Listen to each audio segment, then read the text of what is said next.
everyone. John Russell along with Cal VanSingel, Billy Mann, our engineer extraordinaire here getting us on the air as we are here for the regional finals in Division 4 between the Whitehall Vikings and the South Christian Sailors. Both teams come in at 11-0. It's a battle of number 1 and number 2. So fantastic atmosphere here at East Kentwood High School, East Kentwood's football field, and we're looking forward to a fantastic football game. Want to thank our sponsors here, first of all, because this would not be possible without them and Billy Mann. North Grove Brewers. We want to thank Van Dyke Mortgage, FSM Foundation, Systems of Michigan, and John Botten. Durga Insurance Group. Also Green Ridge Realty, Chris Dykema and Sarah Reel. Big Stone Therapies, Grieve Law, Scheid Heating, Cooling, and Plumbing, and Dave Dusenberry, Coldwell Bankers. So want to thank all those fine folks for coming on board. Cal, you all set? Yeah, I think so. Here we go. We got a ball game. There's a little drama all the time, isn't there? Seems like so. But we made it, and we are here for this big matchup between Whitehall and the South Christian Sailors. Talk to the folks a little bit about this South Christian team. It all kind of centers around their quarterbacks. It's going to be fun to see two big-time quarterbacks. For the Sailors, of course, they got Jake DeHaan being looked at by thousands of schools, I would say. Over 2,300 yards passing, 28 touchdowns.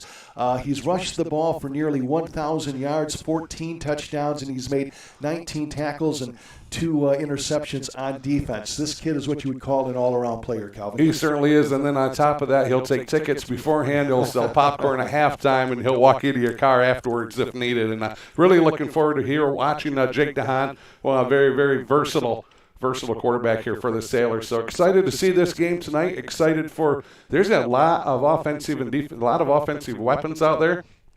There's some guys out there in defense that know how to get the job done. So looking forward to this one. His other number on the Whitehall side is Kyle Stratton, of course, the junior. He's passed for over 1,500 yards. He's rushed for over 900 yards himself, 17 touchdowns rushing, 25 touchdowns passing, and he is really the motor that makes this offense go for Whitehall. He certainly is, and I'll tell you what, John, but you know me and everybody that listens knows me, it all starts up front. Yeah. That's going to be that offensive line here tonight, but they have a great quarterback here for the Whitehall Vikings, and he's a gamer. I mean, he's not the biggest kid out there, but he's physical, he's strong, he works hard in the weight room, he's athletic, he does a lot of great things. And if he does not have a passing lane that's open, he'll tuck it and he'll run, and he will get positive yardage about every single time. He's much, much quicker and faster than most teams realize he is. It takes him a while to learn how to get the proper lane or the angle to bring him down. So it's like you said, John, it's a matchup of two great teams. The running game's manned by for South Christian. Their leading rusher is number 8. He's a senior, Nate Brinks. He's rushed for nearly 600 yards, 8 touchdowns, and he's also caught over 229 yards of receptions and 2 touchdowns, and he's also their kicker as well. In other words, you catch passes on this team because DeHaan throws to just about everybody, and therein lies kind of the challenge I think that Whitehall's going to have is can you cover everybody? Meanwhile, on Whitehall's side of the ball, Jackson Cook, their fine rusher, nothing really flashy, but he gets you the tough yardage. 563 yards, 8.7 yards per carry, 12 touchdowns. Also a leader on defense with 52 tackles. Yeah, he is that. And one thing I want to back up here a little bit to the Han and Whitehall's defense. They have seen some good quarterbacks this year. I don't know if they've seen the level of quarterback that South Christian has. So that's going to be a little bit of adjustment for the Whitehall Vikings, seeing the ball in the air as much as it's going to be. But, John, once again, wind and weather. Wind's going to play a big factor in this. They just came in from outside, and whoa, that wind is picked up, and it is brutal. It's cold. So both DeHaan and Stratton, even though this field is lower, it's kind of sunk down here a little bit. Either that or we're 8 stories up in this press box. Hopefully, and this is a big arena, maybe that wind, and now that I look at the goalposts, the flags are not, the one on the north is not flying straight out. So maybe it is protected here a little bit, but I tell you, wind may play a factor in this game tonight. Skill positions for the Sailors, of course, their receivers. Like I said, they have a bushel basket full of receivers, led by number 16, Seth Ritzema. He's caught 33 passes for 679 yards, 8 touchdowns. He's somebody to watch. He's another senior, so they're very senior-oriented. They're a team that's on a mission. They want to get back to Ford Field, obviously, and a lot of people think that they obviously can do that. But then you look at their other receivers that they have going on as well. You have Carson Viss. You have Brady Nitz. You have Jake Vermass and Austin Atizma as well. So he's got a lot of targets, and I would think that the challenge, I kind of alluded to it earlier, Cal, is, okay, do you have enough defenders to defend everybody? Obviously, you're going to put your best guy on probably Ritzema, but their other talent does not go down too far. I know Tony Sigmund told me this team reminded him a lot of Montague back in their glory years when they had 4 or 5 receivers and a quarterback that could pass. He says there's a lot of folks to have to cover. Which era in Montague? 08 and 09 or 19 and 20? Right. Because both eras won state titles. 08, 09, of course. Right. That was Cody Cater leading them, and then Coach Collins' son, Drew, won a state championship with them just a couple years ago. So, so which one? You go back to which era? Sure. There were 2 good ones there, two great eras there at Montague. And then Whitehall has their leaders on offense, too. We mentioned their running game, but Nate Boley, the Swiss Army knife, we talked about him. Boy, he had just a first half to kind of forget about last week. He had a lot of fumbled the ball a couple of times, made a great run all the way down to the 10 and fumbled the ball, and then he got it together, and boy, came back, and then he ran back a kickoff. We had 3 scores in like 49 seconds, something like that. He is just it's a great punter. He does it all. He has his bowling bag, he calls it, when he punts. He never knows when he knows, but you never know when he's going to run, when he's going to kick, or what he's going to do. So he's kind of an interesting character, isn't he certainly is, and like you said, he's that Swiss Army knife. He does so many things so well here for the Whitehall Vikings. But, John, there's a lot of these guys that are that versatile. And then you take that up, I might go back to you take that offensive line, Chance Monroe, Shane Cook, tonight Camden Rake gets a start at guard now, Winton Napier, and Chase Nazerski. Those five guys up front, they're as good as it gets. And they move people. And the reason Whitehall has had such a great offensive season, it starts up front with those five guys, and they move people around. Sure. And then the receivers, of course, Cam Thompson, 22 catches, 329 yards, 4 touchdowns. You have Trannon Naylor, their leading receiver, 22 catches, 706 yards, 32.1 yards average per catch, 12 touchdowns for him. And then Kamar Reddy's been coming on recently as well. He's a receiver and also a rusher. And the good news for, I saw him working out, so he's back. Number 1, Malcolm Irvin. I believe we saw him get hurt in that Oak Ridge game. I believe it was a knee injury, and he is back. This is his first action, I think, since then. And he's a flyer, that's for sure. So hopefully we can get him back in the game. Yeah, he's got great speed. And I tell you, what is it with Whitehall and Oak Ridge? Right. I mean, that was 2 years ago, and Whitehall lost 3 players out for the season, and probably one of the hardest hitting games that we have ever witnessed in 28 years together. Sure. All right. It looks like are they doing the national anthem out there? Well, where's their clock?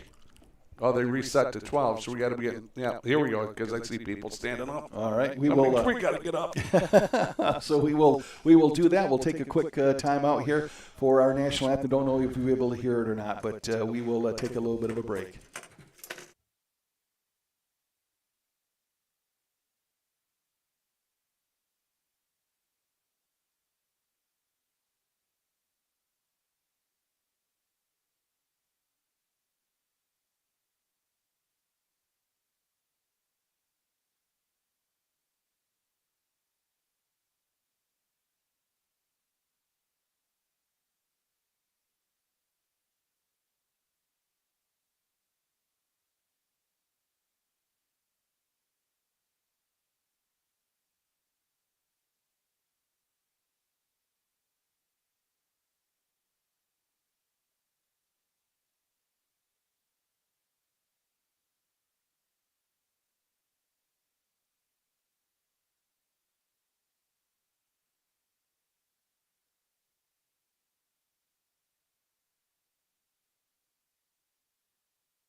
All right, we're back here at East Kentwood High School. John Russell along with Cal VanSingel. Sorry we couldn't necessarily share that with you, but we are 750 miles high here.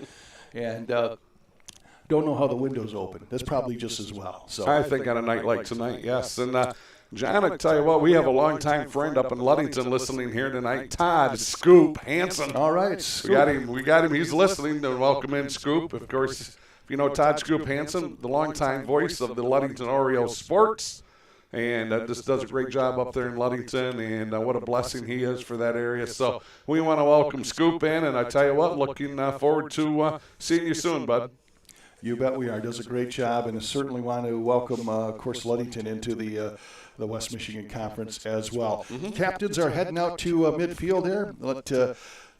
Did you have some general information? I'll watch the coin toss here. I think you said you had some stuff here that you wanted. Anything we haven't covered yet, Cal?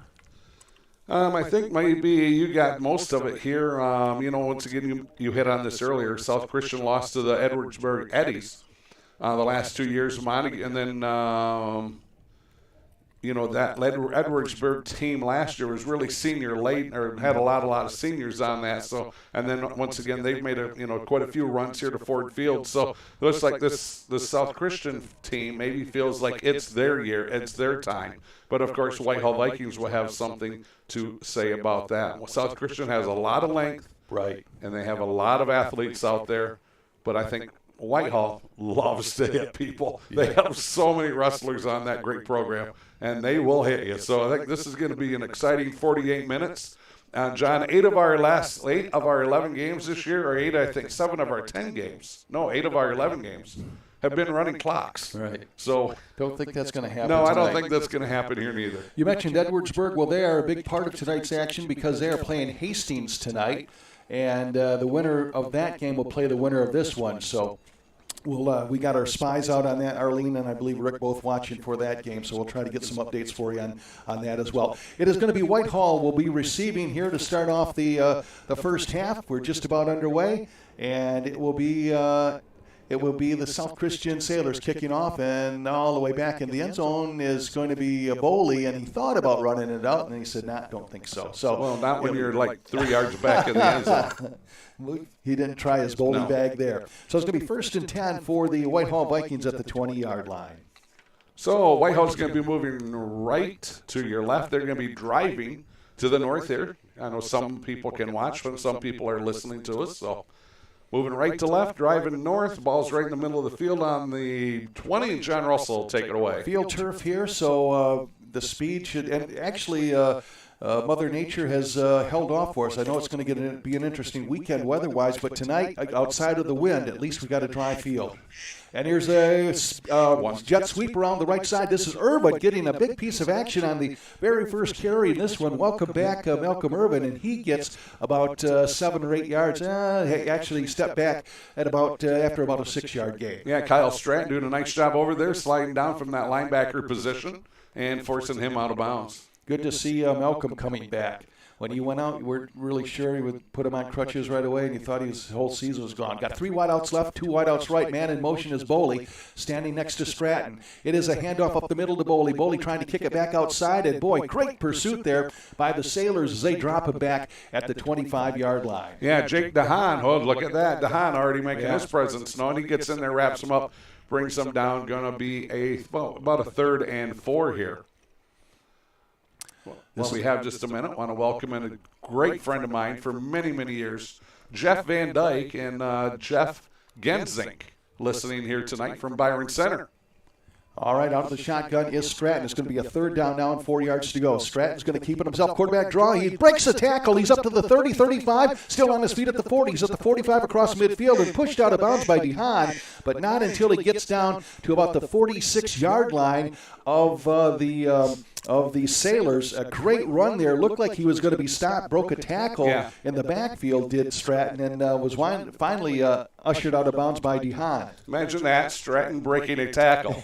And that's one thing that South Christian's going to have to adjust to. I think they're going to slowly realize this gets harder to bring down, and what they realize and he's much quicker than what he appears. 3 wideouts to the right side, and it's a handoff up the middle of the workhorse. That is Jackson Cook, and Cook falls forward up to about the 41-yard line, so gain of a few yards there. 11:05 left here in this first quarter, just underway, the initial possession for the Whitehall Vikings. Cam VanSingel in on that stop defensively here for the Sailors. Once again, Whitehall moving north. Ball's down that near hash mark here, closest to the Sailor sideline. John? All right, Stratton now out of that familiar shotgun. He's got 3 wideouts to the right side, 1 wide left. Single setback, and that would be Jackson Cook. And this is Stratton. Fired it over here to the right side. It is caught over there, and boy, no place to go. I'm trying to see who caught that over there. I think that's number 11. That's going to be Trannon Ayler, and he's going to gain maybe a yard. It's going to be 3rd down now and about 4 yards to go for a first. Yeah, that senior defensive back, Jake Vermoss for South Christian, did a really nice job of fighting off a block there and got in there and wrapped him up for a solo tackle. Big 3rd and 4 with 10:14 left here in the first quarter. Stratton trying to draw him offside, little hard count action. Now he's going to go and look to the sideline to C.J. Van Weeren, the offensive coordinator, as he wig-waggles in the plays. Stratton's dad is the defensive coordinator. Defensive guru. Yeah.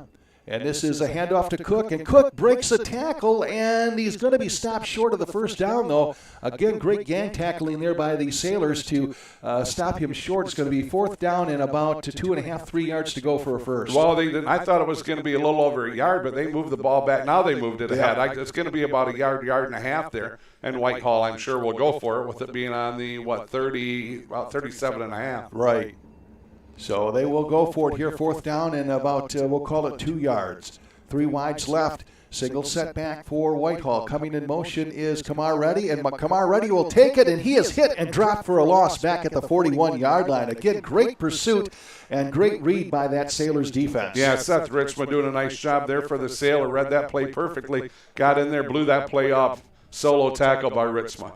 All right, so the ball will go over on downs to the Sailors of South Christian, Grand Rapids South Christian. 9:19 left here in the first quarter, and we'll see what they can do offensively. They are an explosive offense, to say the least. They have scored 426 points. Whitehall scored 529. Whitehall's given up 122, and South Christian's given up 137. So you got 2 teams that are basically cut from the same mold. This is DeHaan out of the shotgun, looks to his right, fires it over the middle, and it is caught and brought down. That's Vermoss on the catch, going to gain about 3-4 yards, maybe 3 yards there before he's brought down. Looks more like 4 now as he's out to the 45-yard line. Yeah, Sailors moving left to right. They're going to be driving to the south. Their wind is at their back. And now the flag here, especially in the north goalpost, is starting to pick up. It's just about flying straight out. Empty backfield for DeHaan. Now, I say that now. They move in the running back, Nate Brinks. He's standing next to DeHaan. Spread offense, that's what they play. Both of these teams are going to look alike that way. And it is going to be DeHaan back to pass. Looking to his left, fires it. It's got a man, and it is incomplete. It was intended for number 12. That was, I believe that was Peyton Smith that they intended it for. Or is that at number 12? I can't quite see. It's 12 or 13. It's Carson Biss. Biss. Yep, there we go. Kamar Reddy doing a really nice job there for the Whitehall Vikings. He got his right hand up in there and knocked that one out of there. A little bit of a size disadvantage too, but Reddy make a nice defensive play. Sets up that 3rd and 6. John? 8:36 left here. Clock stops on the incomplete pass. No score. Whitehall was held on a 4th down conversion. Now Sailors trying to keep their drive alive. Out of the shotgun is DeHaan, and he is going to go back to pass, a little run play option here, and he passes over the middle, and it is caught by number 6. That's Ritzma. Seth Ritzma gets it to the 40-yard line. It's going to be a first down for the Sailors. Trannon Ayler, that junior defensive back, right there to make the stop, but not before, once again, the Sailors get that first down. Ball right in the middle of the field, resting right on the 40. John, take it away. That was a play-action pass as he faked the handoff to his running back, Brinks. And now DeHaan talking to his lineman there. He's got 3 wideouts right, 1 wideout left. It's going to be 1st and 10. Ball is at the 40-yard line of Whitehall. No score, just underway, 8:07 left first quarter. DeHaan now is going to keep it himself. He's up across the 40, and he is tackled from behind. Somebody pulled him back there before he got to the 45-yard line. I think it's Napier. Everett Napier was the first one in there. Then Jaden Altgilbers also helps, gets in there, wraps him up, and brings him down. Coach Tony Sigmund, I've talked with him, can't say enough good things about Jaden Altgilbers. He's just a guy, we call Boley the Swiss Army knife for all that he does, but the different positions that Altgilbers is, mostly on defense, but you can put him in a running back, put him in the slot, whatever he needs be, he can get it done for you. 2nd down and 6 yards to go. Ball is at the, looks like the 36-yard line of Whitehall. Back to passes to Hahn. Fakes. Now he's going to run around the left side looking to pass, and he does, and he gets the pass off. And let's see if that was a catch or not. I do believe it was caught. It's going to be short of first down. It's going to be 3rd down now and about, 6 yards to go for a first. Yeah, he had to roll out there to the left because Nate Pierre was on his back. He was trying to run him down. And, John, I thought that was incomplete. So did Whitehall, but looks like they gave it to him, right? Okay. So Carson Biss hands the ball. It's going to be 3rd down and 6. Carson Biss on the completion there. Ball right on the 36, right in the middle of the field. So the Sailors with plenty of room to work left or right here. Now they kind of bunch up their receivers, really crowded over to the left side, kind of a diamond shape over there, 3 pyramid. And then one to the right side. DeHaan is going to go back to pass. Drops back, looks to his left, rolls that way, fires it over the middle, and it's incomplete, intended for Viss. Boy, Viss was wide open, but just could not catch the ball there. Now it's going to be 4th down for the Sailors, 4th and about 6 from the 36-yard line. Yeah, but it looks like we had Altgilbers out there, Grayson Shepard out there, another one. And the Sailors in that no man's land where you're probably going to go for it, even though it is a sizable chunk of yardage. You're already in Whitehall territory, and they will at least line up to go for it. 2 wides right, 2 wides left. Single setback will be Brinks. The running back, DeHaan at quarter, out of the shotgun. Fine senior quarterback, over 2,300 yards passing. Movement by Whitehall, but they got back. And now, looks like He's changing the play. Yeah, DeHaan changing things up a little bit. Now they have Vermas, who moved all the way in motion to the right, going back to the left, and now they're going to call the timeout, the Sailors are. A little bit of everything going on there, Calvin. Yeah. Yeah, it certainly was. So first time out of the game, here go the Sailors. You probably got an ad here for us, don't you? Yeah, well, let's talk about the folks at North Grove Brewers, located in downtown Montague, a hidden gem in West Michigan in the craft beer scene. Offer a broad rotating selection of beer and cocktails that you won't find anywhere else. Clubhouse offers a fun, welcoming atmosphere where friends are considered family. The kitchen has a variety of sandwiches and tacos and other snacks. Great entertainment there, a wide range of entertainment, everything from trivia to live music, much more. Located at 8735 Water Street, Montague, or give them a call, 231-894-0144. John Russell, Cal VanSingel here on CatchMark SportsNet. Want to thank Bill Mann for setting us up here. Scott DeCamp is going to be our guest at halftime. And again, trying to keep an eye on what's happening with Hastings and Edwardsburg. I believe that game was tonight. And the winner of that game would play the winner of this one. We're back now to a 4th and 6. DeHaan out of the shotgun's got 2 wides to either side. Single setback is the running back Brinks. Long count here. And now he's back to pass. Straight back. Fires it over the middle, and it's intended for Viss and broken up nicely. You had Cam Thompson down there, Trannon Naylor and Boley both there, threw into kind of double coverage, and the boys came up big there for the Whitehall Vikings. Certainly did. I tell you what, that pass was sound. Beautiful pass by DeHaan. But great defense that time by the Whitehall Vikings, getting a hand in there and knocking that one down. So Whitehall's going to take over again, 1st and 10. On their 35. Last drive, they started out 1st and 10 on their own 20. You saw Viss try to thread the needle between Trannon Naylor and Nate Boley, but they were able to stay with him. All right, Stratton has the ball for the White Cloud Indians, 1st and 10 at their own 36. The White Cloud Indians. Listen to me. That's taking you back, isn't it? The Whitehall Vikings. Holy smokes. This is Stratton. He's going to keep it around the right side, and he has good yardage for the Whitehall Vikings as he's up across the 42. It looks like the 42-yard line. Tenhoff over there making that stop. So if you were listening to us for the first time, you will figure out I'm the social media expert. Yeah, that's what the quacking is. DeWitt 7, Linden nothing in the first quarter. Thank you, Arlene. Okay, that has ramifications for the Muskegon Big Reds, who play tomorrow. Out of the shotgun again is Stratton. Stratton looks to the left. Little swing out here to Boley. Boley has it up to the 40s, the 45. He's at midfield. Oh, jukes a tackle there at the 45. Still on his feet and then escorted out of bounds at about the 42. So nice run after the catch by Nate Boley. Yeah, Boley working hard out there, and nice little move. Got him an additional 3 yards.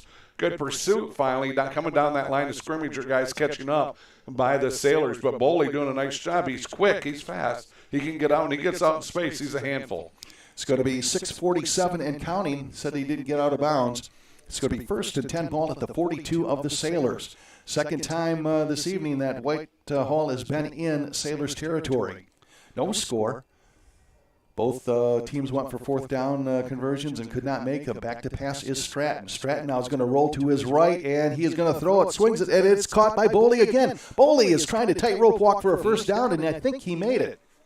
Tell you what, Reddy over there had a really nice block, John. That sprung him for an additional 5 yards, and it is the 1st down. That was a nice block by Reddy. Things that you won't always see, but Reddy gets the block, helps the Vikings to that 1st down. Yeah, Boley, you could see he was his momentum was taking him out of bounds, but he was trying to keep nimble enough to get that 1st down, and he did. Hastings 9, Edwardsburg 6 in the first quarter. All right, and that has ramifications because that would be they play the winner of this game here next week. 1st and 10 ball at the 32 of the Sailors. Out of the shotgun is Stratton. In motion comes Boley. Stratton looking to his left. He's going to roll to his left now. Stratton now still feeling the heat. Now fires it. He's hit as he throws it. Oh, almost intercepted there. Getting a mid on it was number 6 for that's Seth Ritzma for the Sailors as Stratton was under duress there. He had time until he didn't, Cal. Yeah, he didn't, and that's Cam Post, number 55 for them, 6'4", 250, a senior. And he was ever so slowly closing in on Stratton, was he not? Yeah, interesting conversation there between Cam Thompson and Stratton. So apparently they weren't all on the same page on maybe the route that Thompson was supposed to run there. So that might have added to the confusion. And it's going to be a jet sweep here around the left side. I believe this is Irwin again. And Irwin is tripped up at the 30-yard. No, that's Kamar Reddy. And Kamar Reddy loses the ball, but he was already down. So it's going to be 3rd down now. And still about 8 yards to go for a 1st. DeHaan once again in on that stop. Grand Rapids Catholic Central 7, Portland nothing in the 1st. And that has ramifications for the Oak Ridge Eagles who play tomorrow night. Yes, it does. Or tomorrow afternoon, I should say. That game will also be streamed on CatchMark SportsNet. All right, it's going to be 3rd down and 9 yards to go. Ball at the 31-yard line. 5:41 and counting here in this first quarter. No score. Stratton out of the shotgun. 3 wides right, 1 wide left. Empty backfield. Actually 2 wides left. And this is Stratton looking to his left. Fires it over, and it is caught by, they say it's incomplete. It was incomplete.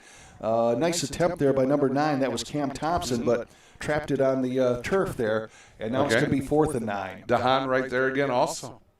Kid seems to figure in on every play, doesn't he? He does. He's everywhere. And again, a situation where they will be going for it because you're really too far for a field goal attempt and too close to punt. So it's going to be 4th down and 9, 5:27 left here in this first quarter. Regional final action here at East Kentwood High School. Beautiful field. We're 3 miles away from the action, but it's good field, that's for sure. In motion comes Irvin to the right side. Rolling to his right now is Stratton. Stratton looking back to his left. Now he's going to roll back to his left. Stratton now rolling, and he's going to fire it, and it is, off the fingertips, and, then almost intercepted. There's almost a lot of things. Yeah. Actually, it was better off that it wasn't intercepted probably because the ball will come back a few yards. So it's going to be incomplete.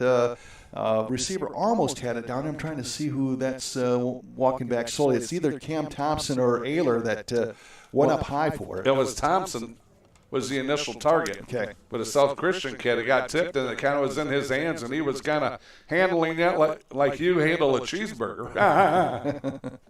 And ended up dropped to the turf. So 1st and 10 ball at the 31-yard line of the Sailors. They'll have it now. Another turnover on fourth down for both of these teams. This is DeHaan out of the shotgun. He's going to hand off to Brinks. Brinks trying to get around the corner, and he does. He's up to the 35, fighting his way up to about the 38-yard line. So a nice run for the senior running back, Nate Brinks, 500 yards, 500 plus 590 yards, I believe, on the season. Ayler on that bottom of that pile there for the Whitehall Vikings had a few other guys in there too, but I always wanted to find the guy on the bottom. That's where you usually were, right? Back in your big red days? Down on the bottom. Down on the bottom of that pile, biting and kicking and scratching. A lot of different stuff goes on down at the bottom of the pile. Yes. Second down and 2. Ball at the 39-yard line of the Sailors. Out of the shotgun again is DeHaan. DeHaan's going to keep it now, and he is stuffed right up the middle. He's going to gain nothing. Going to do well not to lose anything. So the Whitehall Vikings were not fooled on that one. Napier took the outside away. He turned him up inside, and Caden Waller right there, that defensive lineman, that junior, was right there to make the stop. Waller doing a nice job fighting off a block.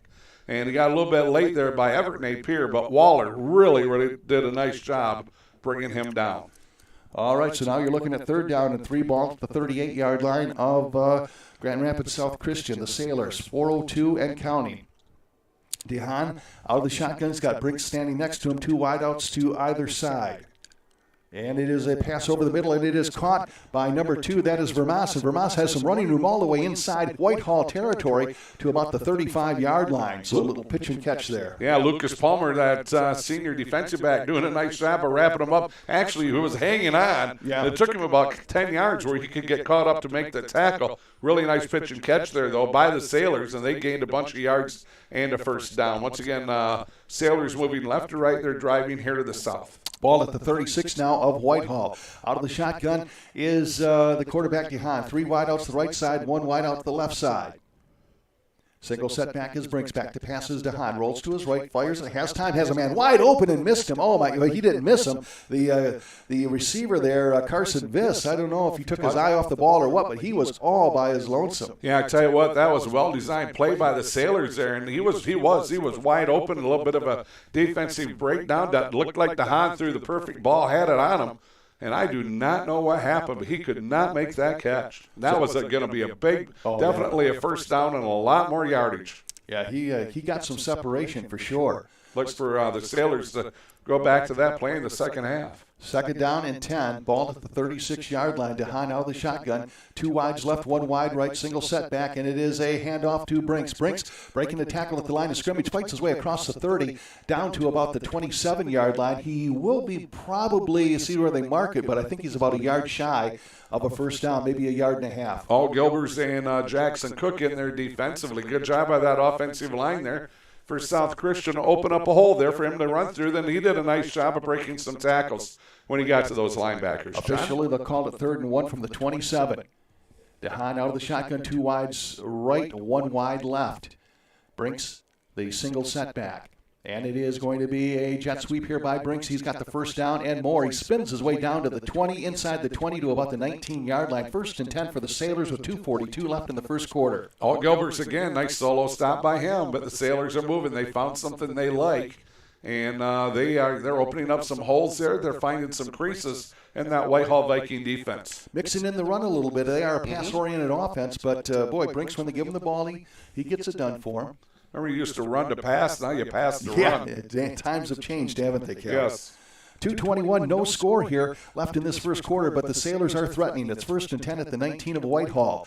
This is DeHaan out of the shotgun. He's got a man to either side, actually 2 to the right side. Again, the handoff to Brinks around the right tackle, and he's got some running room down inside the 10, down to about the 7-yard line, and he is going to have another first down. It'll be 1st and goal for South Christian with 2:04 left in this first quarter. I kind of think they went right back to that same play, did they not? Because positive yardage again, yeah. Right. Instead of going left side, they went right side that time. All right, now, so DeHaan now, looks like he's got Brinks standing back there, so same set, got 2 wideouts right, 1 wideout left. 1st and goal from the 6-yard line, 1:43 left, no score, but South Christian looking to do something about that right here. And this is going to be a handoff to Brinks again around the right side. Brinks is tackled down at about the 2 or 1 yard line, where it's going to be 2nd and goal from that point with 1:28 left. Trying to see who was in on that stop. I got blocked a little bit. Maybe Reddy. Reddy doing a nice job going over, helping up a South Christian player. Good sportsmanship. Nice to see that. Looking across the stadium here. Big crowd here from the Whitehall Vikings. Good job by them to travel all the way down here on a not-so-nice night. Well, this is a team of destiny. No team in Whitehall history has won more than 10 games or 10 games in a season, and They don't want it to end here. Their back's against the wall here a little bit. 2nd and goal from the 1-yard line with 57 seconds left. DeHaan out of the shotgun. He's got two, I was going to say wideouts, but they're lined up a little snugger to the right side. And it's going to be a keeper by DeHaan, and he's into the end zone for a touchdown. It's going to be a 1-yard touchdown run for Jake DeHaan, the fine senior running back. And he has the touchdown. That would be his 15th touchdown rushing of the season. He's got 28 passing. So just like Stratton for Whitehall, he accounts for a lot of the offensive scoring for the Sailors. Yeah, credit that offensive line for the Sailors. They played really well on that drive. Started the drive at 5:20. They scored here at the 46-second mark left here in the first quarter. Single going for the single-point PAT. And I believe that could be Nate Brinks is their, I can't see a number on it, but it should be number 8 if it's Brinks. I believe he is their kicker. 8, it is 8. So Brinks will be the kicker out of the hole to DeHaan. And the kick is up, and it is good. So about as good as it gets for the South Christian Sailors, 7-0 with 46 seconds left here in this first quarter. Give us time to salute another one of our fine sponsors. I want to thank them for all they've done for us this year and continue on into the season here. Van Dyke Mortgage, their commitment to finding the right home loan for you is second to none. They have experienced staff. They're licensed. Their team is ready to work with you and ensure a smooth and timely loan process from application to closing. I get my teeth fixed here. Located at 460 West Western in Muskegon, or give them a call at 231-332-6500. And we appreciate those fine folks as well. Yes, we do. Anything new to report as far as any scores? This ones I repeated earlier. Edwardsburg was leading, I think, 9-6. Is that what? No, they were trailing. Trailing. Okay, I had a 50-50 chance. Yeah. And don't go to the casino tonight. No. Grand Rapids Catholic Central 7, Portland nothing. Hastings 9, the Eddy 6, DeWitt 7, Linden nothing. There we go. That's that. And Whitehall has played Hastings once, the second game of the season, and defeated them. So they are a known quantity to Whitehall. But first of all, obviously Whitehall's got a tall task here trying to get past South Christian, who is leading them 7-0 with 46 seconds left in the first quarter. DeWitt 7, Linden 7. Okay. Grand Rapids Catholic Central 7, Portland 6 now. All right, winner of that would play the winner of the Oak Ridge game tomorrow. And it's a kick, and that's going to go into the end zone, so it'll be a touchback ball. It'll be 1st and 10 for the Whitehall Vikings at their own 20-yard line. 46 seconds left? 46 seconds left, yes. Okay. Well, let's see what the Whitehall Vikings here can do here on the offensive side of the ball. We can see here maybe where the Sailors have made some adjustments with their offense.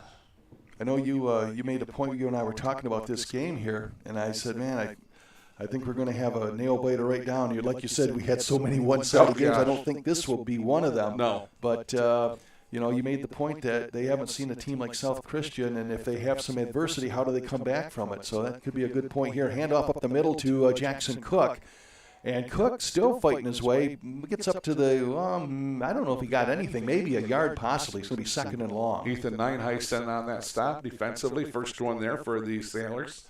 I countered a little bit with their first game when they played Unity Christian. Unity Christian scored, and then they scored. They answered them touchdown for touchdown, and then took over in the second half. But you're right. In the big scheme of things, they really have not. They've rolled like 40 points on everybody. Pass over the middle. Oh man, miscommunication there between Ayler and Stratton, and they're lucky that wasn't picked off. Overshot to Ayler. So far, it looks like Stratton and his receivers don't seem to be on the same page, Cal. You kind of wonder if they haven't started to put new plays in, John. Maybe. They can't keep running these same plays all year long. And, right. Maybe there's just a little bit of communication. Vermont's right there almost had the pick for South Christian. Yeah, this is the most off I've seen Stratton maybe ever. I mean, he is usually in the neighborhood. Back to pass is Stratton. He's going to roll to his right, and it's going to be a little screen pass to Boley.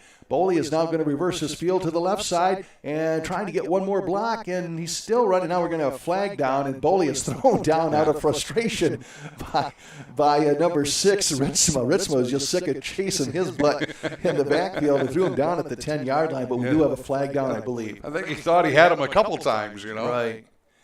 And I'm going to think that if I didn't imagine a flag, did I? I think I saw one out there. I don't see one. Okay. I thought I saw a But flag. I see an official. Yeah, they're talking, yeah. They might have picked it up. usually when you get a guy scrambling around like that, there's a good chance of a lineman holding or lineman holding. There may be a block in the back because people are constantly turning and twisting. And it looks like we're going to have... That was the quickest pickup of a flag. Right. Did they wave that off as a penalty? Yep, they did. They waved it off, so nothing there. But it's still going to be, fourth down now and long punting situation for Whitehall. Yeah, and they got a punt right into this wind. Yeah, and they're back at their own goal line. And it's the end of the first quarter. And the first quarter does come to an end. So... score after one quarter, 7-0. So actually, they catch a little bit of a break there, Cal. Then, right? Because now they get the win. They get to pout with the win. Right. So fresh 12 minutes on the clock here, and the South Christian Sailors leading the Whitehall Vikings by the score of 7-0. Well, your thoughts on this early going here? This first half of action. Kind of I expected. I thought I'll get it out here in a minute. Okay. I've only been doing this 28 years. Right. What I thought it would be, low scoring. I didn't, because both teams have really good defenses. They do. And defenses win games. They win you championships. I would have been shocked if this one maybe would have been 21-14. Mm-hmm. But 7-0 doesn't shock me. Not surprised to see South Christian with the lead. But, right now, Whitehall's got a punt. They got to get a good punt off, and then that defense has got to stiffen. They got to keep South Christian out of that end zone. South Christian has a good chance of getting the ball right about midfield, so they would have another short field yet again to go to get another score. I think this is Vermas number 2 as their punt returner there at about the 40-yard line. I think they got numbers on the shoulders for once, but they're so far away it's hard to see. Bowley with a nice kick. Puts his foot into it, and it's going to hit inside the Whitehall territory right around the 45-yard line. So it'll be 1st and 10. So the Sailors will have a short field to deal with here in the first drive for them of the second half. Yeah, Bowley didn't. He got a nice punt. He did not get it up in the wind, maybe far enough to get it further. I thought it would go a lot further than what it did. Bowling averaging over, about 32, 33 yards a punt. Both of these punters about the same, right around 33, 34 yards a punt. Not bad punting for high school punters. No. Excellent usually is right around 40, and that's usually don't see too many high schoolers. You're talking elite people at that point. All right, DeHaan now gets his offense back out there. He's got Brinks standing next to him, 2 wides to the left, 1 wide to the right. South Christian leads. Man in motion is Vermas. And it is going to be a keeper by DeHaan. DeHaan is fighting his way up to the 40, down to, probably right at the 40-yard line. It's going to be 2nd down and about 5 yards to go for a first. Yeah, in there on that stop defensively, Grayson Shepard and Altgilbers again. Grayson Shepard going to go play football, collegiate football, I think Division II football. Oh, good to see him. Like I said, missed all of last year. I have a host of scores from Rick Hickman after this play. All right, 2nd down and 5, ball at the 45. Well, they have the 45. It's not that. It's the 40-yard line of Whitehall. DeHaan out of the shotgun's got 2 wideouts to either side, and he is going to hand off to Brinks up the middle. Brinks is not going to get very much. Boy, they shut that down up the middle. That interior line. So Jackson Cook was one of the Napier. That was Everett Napier was on the stop as well. Here we go. Edwardsburg 8, Hastings 6, Grand Rapids Catholic Central 7, Portland 6. No score between Grand Rapids West Catholic, Lansing Catholic. Lawton 6, Lumen Christian nothing. White Pigeon 8, Ottawa Whiteford 8. One more is John Michigan Collegiate 14, Clinton nothing. I have 2 more after this play. All right, thank you, Rick. Appreciate that. Said he was going to be home tonight, so good place. We put him to work. He said the price was right. Hand off up the middle, DeHaan, and DeHaan has nowhere to go. He's again that defensive line there kind of caves in, and on Whitehall it's going to be 4th down and about 3 yards to go for a first. Yeah, leading that charge over there was Shane Cook. He was there. Bowley was there. A couple other linemen. Nice job by them.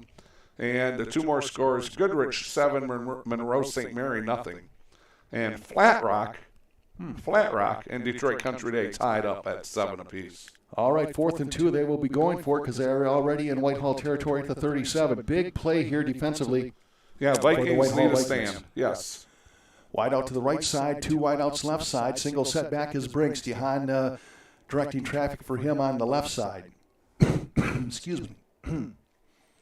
And DeHaan now is going to hand off to Brinks. Brinks losing yardage, and he is all the way back to the 47-yard line. Man, they snuffed that out. The Whitehall Vikings did not get fooled on that at all. Grayson Shepard doing a great job. That was a nice job by him. Fought off a blocker, then got in there. Solo tackle, gets in there, wraps him up, and brings him down to stop this South Christian drive. Grayson Shepard, nice job, nice play. Yeah, big time for the defense to turn it up a notch for the Whitehall Vikings. So they get the ball on downs. They trail 7-0, and let's see if they can get things going here. Stratton at quarterback out of the shotgun. He's got 2 wides to the left, 1 wide to the right. In motion comes Urban. Urban's going to take a jet sweep to the left side. Can he get some blocking? He's going to get what he can. He's up to midfield before he's escorted out of bounds. He's going to gain about 4 yards. It's going to be second down and about 6. Well, John, I'll tell you, this is the first time all year that I know of that Whitehall has gone 3 plays or 3 possessions in the first half and hasn't scored. Yeah, you don't see that at all. No, normally if they had 3 possessions, they had at least 14 on the board. Right. This is their 4th possession. Moving left to right and driving here to the south. John Russell take it away. Speaks of the competition, doesn't it, Cal? Yes, it does. 2 wide outside the side. Man comes in motion, and it is a keeper by Stratton. Stratton up the middle, and he fights his way. He's going to be inside Sailor territory at about the 47-yard line, it looks like. Nice job on that offensive line. We got Cook over there, Napier. We got Monroe and Rake and Zersky. Doing a nice job opening up a nice hole, John. 3rd down and 1 from the 46-yard line of the Sailors. Stratton is going to hand off to Cook. Cook tries to muscle his way for that 1 yard, and he may have gotten it. He didn't get it. Yep, they're going to move the chains, and that's what Jackson Cook does. He gets you the tough yardage, doesn't he? Yeah, you know what? He runs with his shoulders square. His legs are always moving. Yeah. He's low profile. He hits you hard, and when he falls forward every time. Right. Yeah, just kind of compact and just a locomotive coming at you a little bit, huh? Yes, sir. All right, it's going to be 1st and 10, ball at the 45-yard line of the Sailors. Stratton back to pass, looks to his left. Now he's running for his life. And Rowley to his right. And Stratton's going to just keep it. He's got to the 40. He steps out of bounds at the 35-yard line. And that would be, if he gets to the 35, another first down. Let's see if they give him that 35. Yeah, Jacob Cashin over there escorts him out of bounds. But nice job by Stratton because, man, he picked up a lot of yardage there. He did. 8 yards. Yeah, nice job by Stratton. He tried to he wasn't running on the same side as the first down marker, so he couldn't quite see it, but he was just trying to guess where he was. Yeah. And stepped out of bounds about a couple of yards short, yard and a half short. Ball's at the 36-yard line. 2nd and short for Whitehall. DeHaan, listen to me. Stratton out of the shotgun. 3 wideouts left. Stratton will roll to his left. And still rolling that way, looking to direct traffic, fires it short, and it's going to be incomplete. Good coverage there by the Sailors. They had everybody accounted for there. Yep. And then he had VanSingel over there, and I think Nyheiser Post coming down on him. So he was going to use lose yardage on a sack, or he had to get rid of it. It's going to be 3rd down now and 1 yard to go.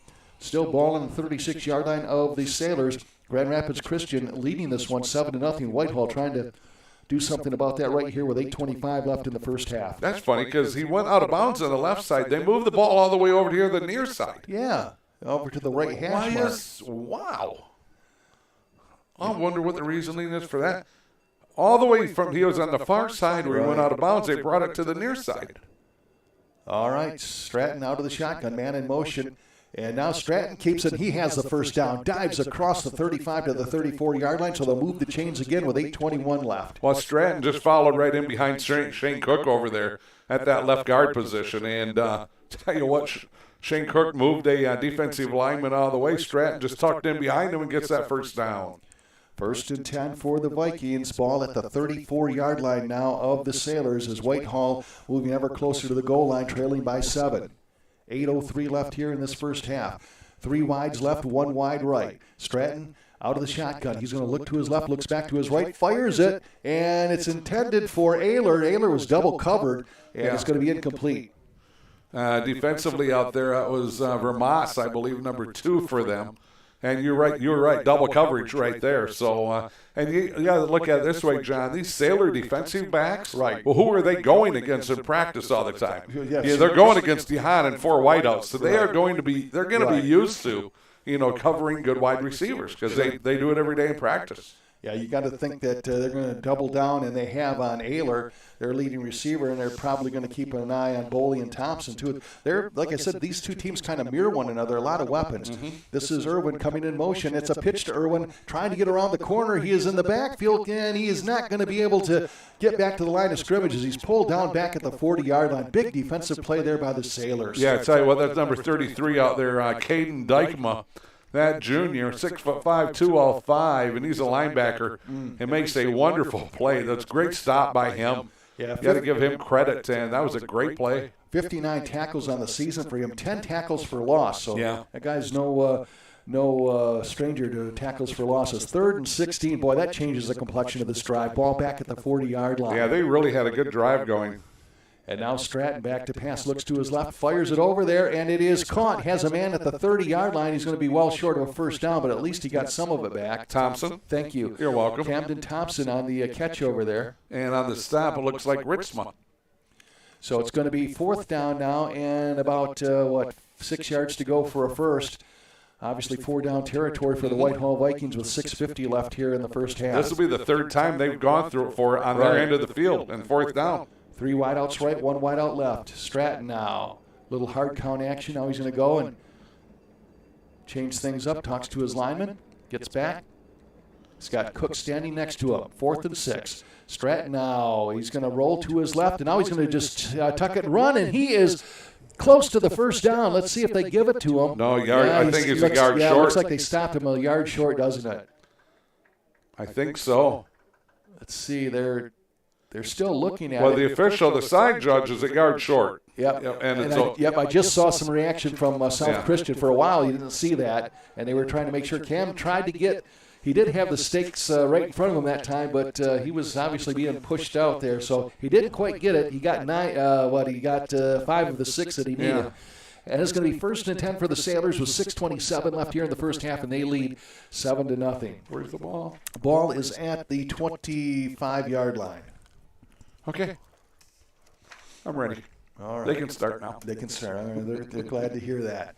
All right. Again, the Whitehall Viking, boy, now you really feel that you can't give up a whole bunch of scores here, huh? That's correct. Because you are not matching them score for score.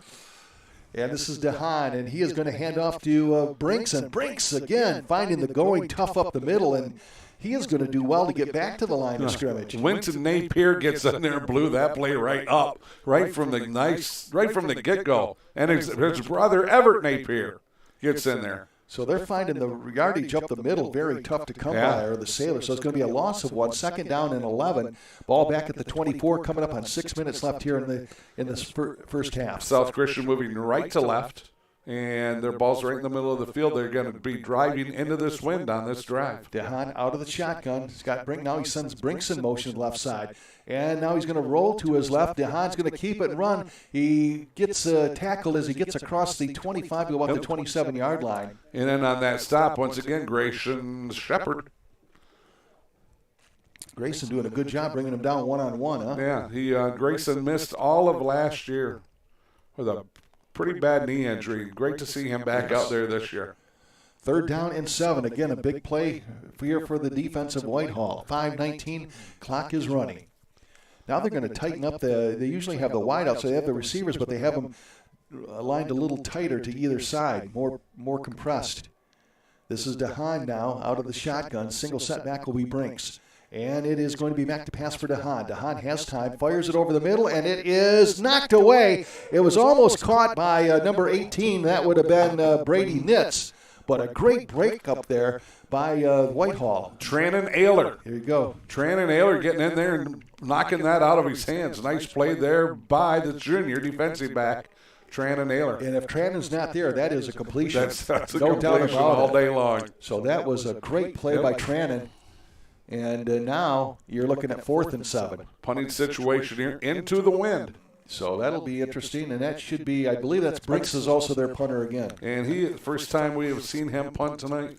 Averaging 34.4 yards per kick, but he's going to have the extra trouble of kicking into the wind, and boy, the wind does knock that down. He does get it inside Whitehall territory, and it's going to be downed at, it looks like, about the 38-yard line. So it'll be 1st and 10 for the Vikings at the 38 of the Vikings. 4:49 left here in this first half, 7-0.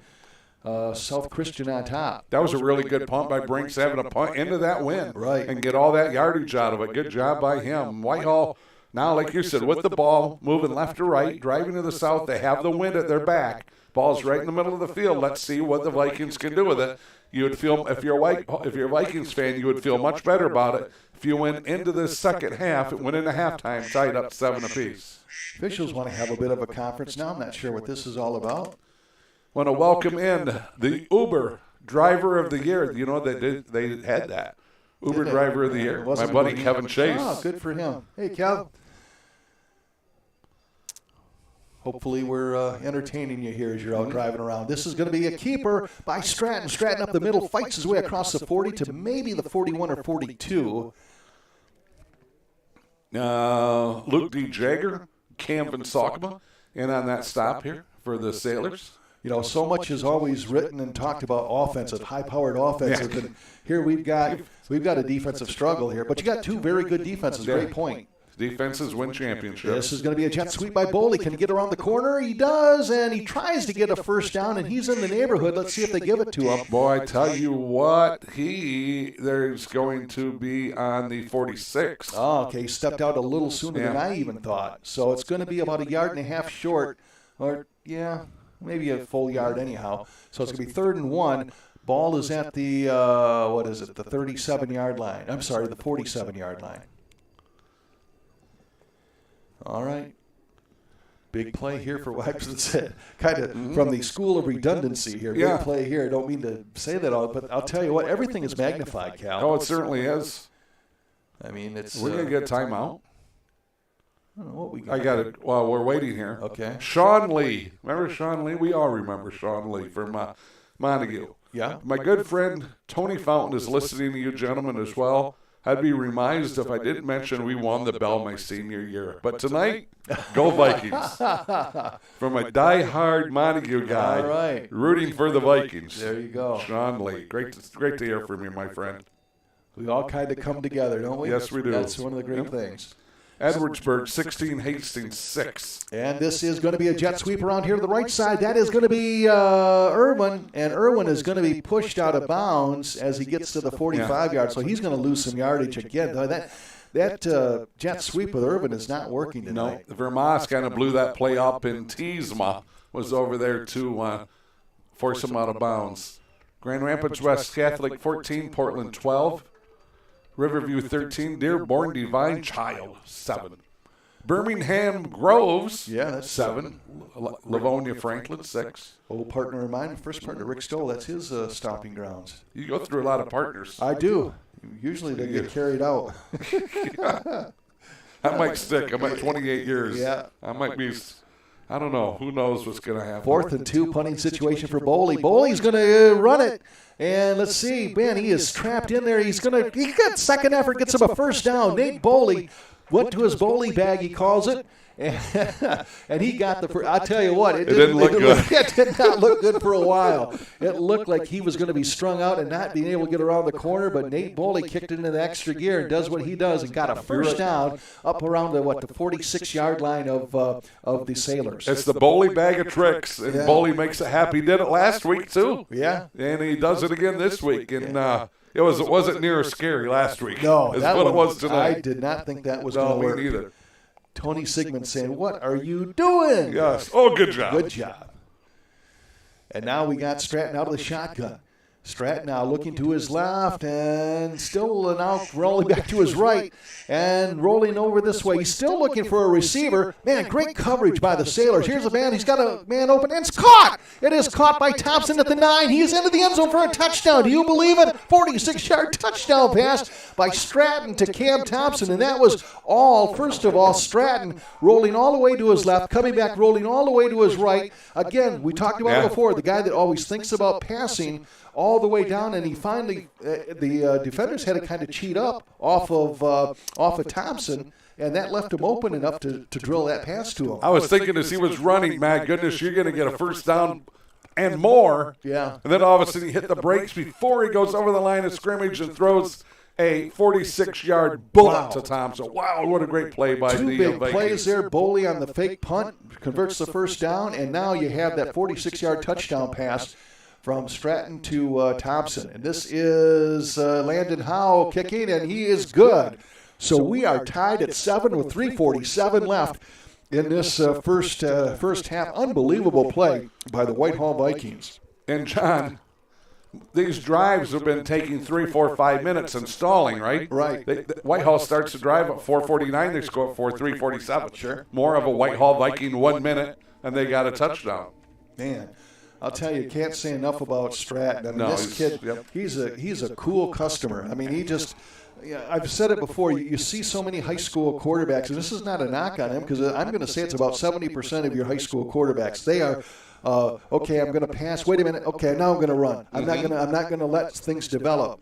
And Stratton, you just see him. He buys himself time with that scrambling ability, and he is thinking pass, pass, pass, and it pays off in a touchdown. I mean, he could have, as you said, he could have turned it up and ran for a few more yards and might have got the first down. And you were right. His running pulled those D-backs up. They were thinking, okay, I got to come up and tackle now, thinking that thinking that Stratton's over the line, but he wasn't. And with Stratton's ability, you have to respect his scramble ability and his running ability. So you're caught in no man's land as a defender there. But man, this kid is just—he has got a football IQ. Of course, his dad's a coach's kid, as they say, right?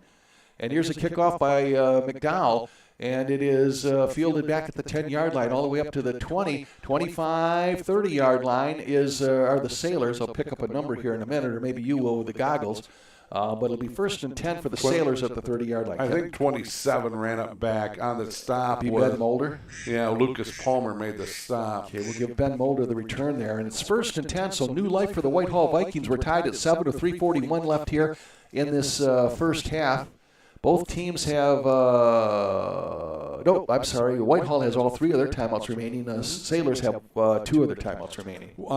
South Christian moving right to left, driving to the north, driving into the wind. Ball right on the 30-far hash mark, John. 3:41 left here in this first half. We're tied at 7. DeHaan out of the shotgun. 3 wides left, 1 wide right, single set back. Now he comes out. That's Brinks. And here's DeHaan on the keeper. And DeHaan again tries to, boy, I'll tell you what, the Sailors are determined to make something work for them up the middle, and they are not getting the yardage up the middle. No, they are not. Alt Gilbert's over there on the bottom of the pile along with Jackson Cook and somebody else, and I thought maybe Alt Gilbert's might have jumped offside. He was quick. He was quick on the. I thought the same thing. So it's going to be 2nd down and 8 yards to go for a first ball at the 31-yard line. No one ever accused us of being quick. No. There's this little swing pass over here to Brinks. Brinks has it. He is, again, converged on by the Whitehall Vikings. It's going to be a short gain, only a gain of maybe a yard or 2, as they do not I'll tell you what, this Whitehall defense playing Coach Stratton doing a good job marking up some plays here. I tell you, Alt Gilbert's over there. Grayson Shepard once again and on that stop. And welcome in the house from Ravenna, Jason Hausler. All right, Jace. Yep. Nice to hear from you, Jason. Been a while. It's going to be 3rd down and 6, ball at the 34-yard line. DeHaan out of the shotgun movement. Oh, there we go. Yeah. When you kind of hit the center, it almost knocked him back. Hard count got Whitehall that time. So now you're going to have, instead of a 3rd and 6, a 3rd and 1. Good hard count probably in there by DeHaan. Yeah. You know, really, if I'm to think of it, this is, I think, only the 2nd penalty in the first half. I think you're right, yeah. I like it when you say, I think you're right. Makes me feel good about myself. Yeah. 3 wide out to the right side. 3rd and 1, ball at the 39. Well, I'm all about making you feel good about yourself, Kel. Thank you very much. Out of the shotgun is DeHaan, and he's going to keep it, and he is going to push his way for a first down across the 40 to about the, looks like about the 44, 43-yard line. Shepard, Cook, and Alt Gilbert's Jaden. And on that stop. Actually going to mark it back at the 42, but still enough for a first down. So that penalty was big. It's 2:03 left here in the first half. We're tied at 7. John Russell, Cal VanSingel, CatchMark crew. Billy Mance got to camp. Yeah. And DeHaan out of the shotgun, looks to his left, pump fakes there. Now he's going to fire it down to the left, and it is for Vis. Vis falls down, and it's going to be incomplete. He had him, too. Oh, he did. Did he? He didn't just catch fell it. down. Yeah, he did. Yeah. Yeah, he never caught. Yeah. No, he went to hit the brakes, and the ball must have picked it up off the ground, right? Could be, Because he came up with the ball, and I thought, I didn't think there was any way he was going to catch that. No, me neither. So it's going to be incomplete. It's going to be second down and 10. We'd have been down there if we would have hit that hard. We'd have been going, help, yeah, trainer. Trainer, big truck. Grain. Yeah, grain. Second down and 10, ball at the 42-yard line. 3 wideouts right, 1 wideout left. DeHaan out of the shotgun. Brink standing next to him. DeHaan's going to roll to his right now. Has some time. As I say that, he's feeling a little bit of heat. Now he's going to cut it and run. And he's got a first down as he steps out of bounds inside Viking territory at about the 47-yard line. And we got a guy down. 2 for them. Number 2, he's down. That is going to be one of their big. Oh, and he pops right back up. Yeah, that's one of their big receivers, Jake Vermaas, 6'2", 180-pound junior. And he does get up. He was like almost laying flat. Right. Like he got his bell rung and then just popped up like, okay, I'm fine. Yeah. All right, it's going to be 1st and 10 now for the Sailors at the 47 of the Vikings now. 7-7, 141 left here in this first half. DeHaan out of the shotgun, 2 wides left, 2 wides right. Single setback will be Brinks. Big crowd here watching this regional final. DeHaan now has some time. Rolls now to his left, being pursued, and he is going to run it. He's up to the 40, inside the 40 to about the 38-yard line. He is going to be about a yard short of a first down. Yeah, Cook makes a stop, man. There was a sea of red and white jerseys. Well, they're not. It's laying in his wake. That was a nice run by DeHaan. So it's going to be second down, 1 yard to go, 1:18 left in this first half. Tied to 7 again quickly. Getting a playoff here, kind of a hurry-up offense. 2 wideouts either side. DeHaan now fires it, caught by Vis. Vis being racked up by Kamar Reddy right away, but he does get the first down. Mm-hmm. And I think he got out of bounds, did he not? He did. I think the reason why South Christian's pushing it, they were down a minute 6 there. Right. Probably why they're kind of being aggressive. They do have 2 timeouts remaining. We're tied at 6, tied at 7, 1:06 left in the first half. 6s and 7s are wild. Yeah. And now we're going to have it looks like a timeout. Is this an official's timeout or? I'm not sure. Do we have a? Somebody must have called a timeout. Let's see who they give it to. They still haven't taken it off the board, and they haven't pointed to anybody. No, they haven't. So we don't have a player down or anything. I could. That's odd. Okay. Just keep watching the board here. They'll take a time off on there eventually, but we do have a timeout here. Give me a chance to talk about one of our fine sponsors. How about that, Calvin? Please do. All right. Foundation Systems of Michigan. Call Foundation Systems of Michigan for all your basement waterproofing, crawl space, encapsulation, and foundation repair needs. And they're located at 5985 Clay Avenue, Wyoming, Michigan, or give them a call, 231-225-6488 or 616-333-9119. And now we're back to live action here. It's going to be 1st and 10. Back to passes DeHaan. DeHaan now feeling the heat. He's going to go down back at it looks like the 37-yard line. I tell you, the first guy in there was Everett Napier. They're also high-fiving number 99 there, Jamar Hill. And now we are going to have a timeout. Got a halftime score from my buddy Tom Roy, 16-6. The Eddies. Oh, that's right. Are leading. His grandson plays on the Eddies, right? Yes, he does. Oh, boy, let me see if I can get a couple more scores here. DeWitt 13, Linden 7 in the second. Grand Rapids Catholic Central 7, Portland 6, DeWitt 7, Linden. I just said that. I will jump to a different site. So that sounds familiar. Yes, it does. Deja vu all over again. Yeah. Okay. I have about 3 to 4 different sites, so sometimes you'll jump to one, and that's the first one that pops up when you jump to the next one. See, this technology for Cal. I'm not going to say anything because I am about as technical illiterate as you can get. Especially that comes into motion here when we're trying to put all this equipment together for the stream. Man, Second down and 15, ball at the 38-yard line. 53 seconds left in the half. We're tied at 7. DeHaan out of the shotgun. 3 wideouts right side. He's going to roll to his right as DeHaan. Here comes a rush. He fires it, and it's going to be incomplete. Leads his man just a little bit too far. That was intended for number 13. That would be Carson Viss. And finally, somebody gets to DeHaan and puts a big hit on him. Grayson Shepard. Right. Gets there. DeHaan got rid of the ball. Grayson arrives. Not a late hit, but finally somebody gets to him in the backfield and puts a little bit of a pop on him. So Grayson Shepard's having a very solid game here. Yes, he has, yeah. It's going to be, third down and 15, ball at the 38.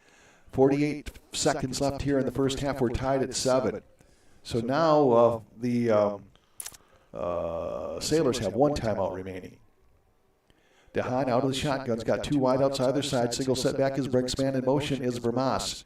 And it is going to be DeHaan. Little screen pass over here to Brinks. Brinks is hit and brought down nicely by number 5, Alt Gilbers. Shaden doing a great job out there, man. He is just on a dime when it comes to playing defense tonight. He is not falling for anything, and that was a huge loss, was it not? It was. Now you're looking at, 4th down. And 14? Yeah, 15. All the way back to, the 38-yard line. Yeah. So they're going to have to go for it. And 19 seconds left. Well, they're letting the clock run here. I wonder if they're going to let it run down to where there's only time for 1 play and then take a shot at the end zone here. It looks like that's what they're doing. It's too far to kick a field goal. Well, yeah, especially if you're going to be kicking into the wind. So they're going to go almost for the short Hail Mary, are they not? Yeah, with 5 seconds left, they're figuring right now that will be what it was. What it is that if they do throw an interception, there might not be enough time to have, unless there's going to be a big return.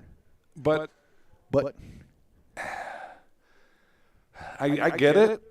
But you know what? If you go for it and you get the first down, John, you just took 10 seconds away. I mean, if you could have got another first down, you would have had another 10 seconds to try to get another play into the end zone. Yeah, I mean that's you're right. But I guess that's what they're thinking is. They're thinking is if we don't get the 4th down, if we don't get the first down, we'll go for the touchdown and we'll just go all for one. For it all in 1 play here. Yeah. But you're right. You could have taken a chance. Our good friend Warren, Danny Rohn at Warren De La Salle, they're having no troubles tonight. They're De La Salle 28, Lance Cruz is nothing. When's he going to get a talented team? Yeah.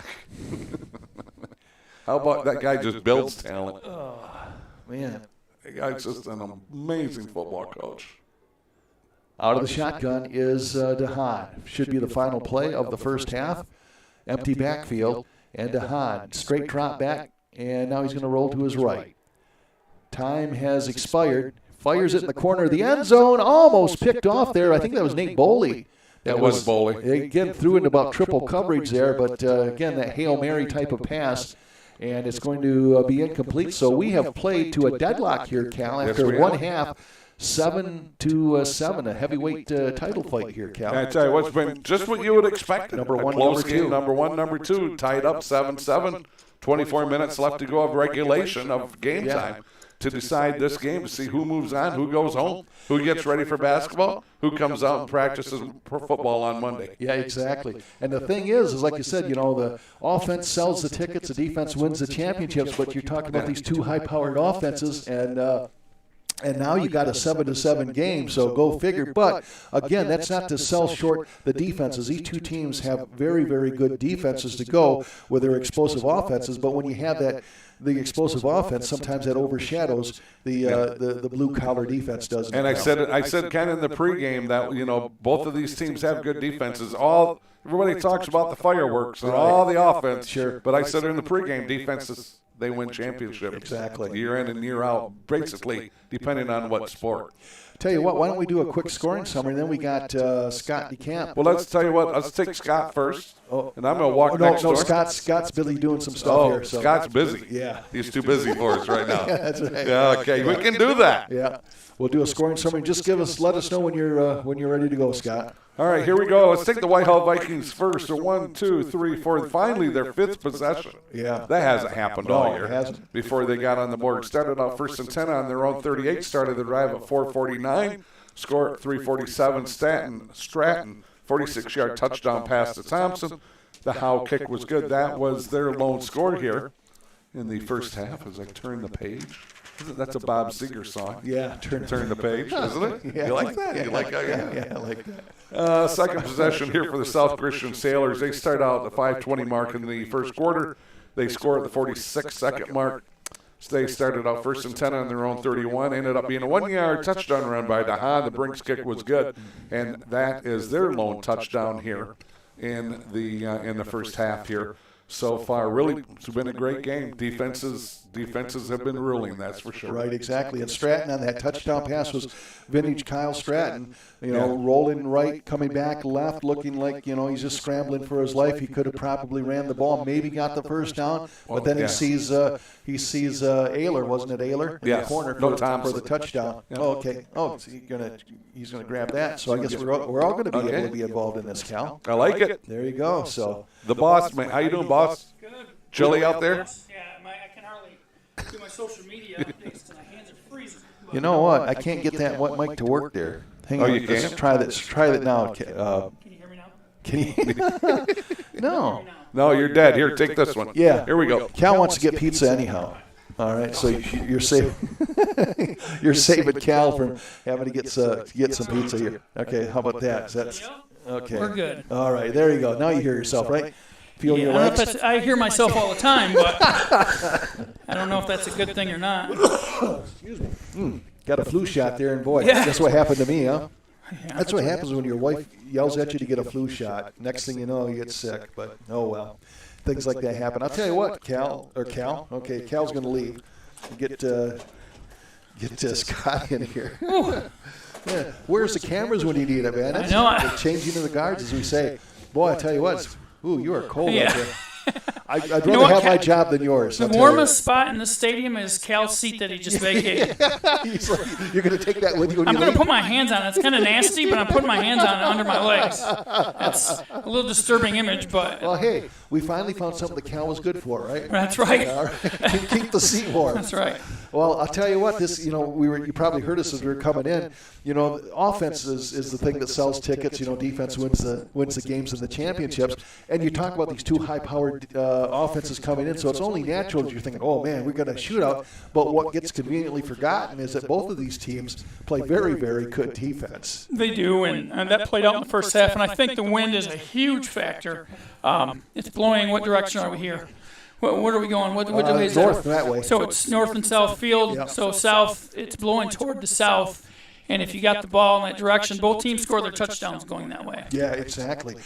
How about the South Christian comes out, scores, and Whitehall is had forced to go for 2 fourth-down conversions, don't make it. First of all, I'm going to say this is like the longest drought of them not scoring to do that. One of the things that Cal and I had talked about was about being tested. Cal said, I don't know. He says, they get down, they get some adversity. Are they going to be tested enough? How are they going to come back? And that's obviously a valid point.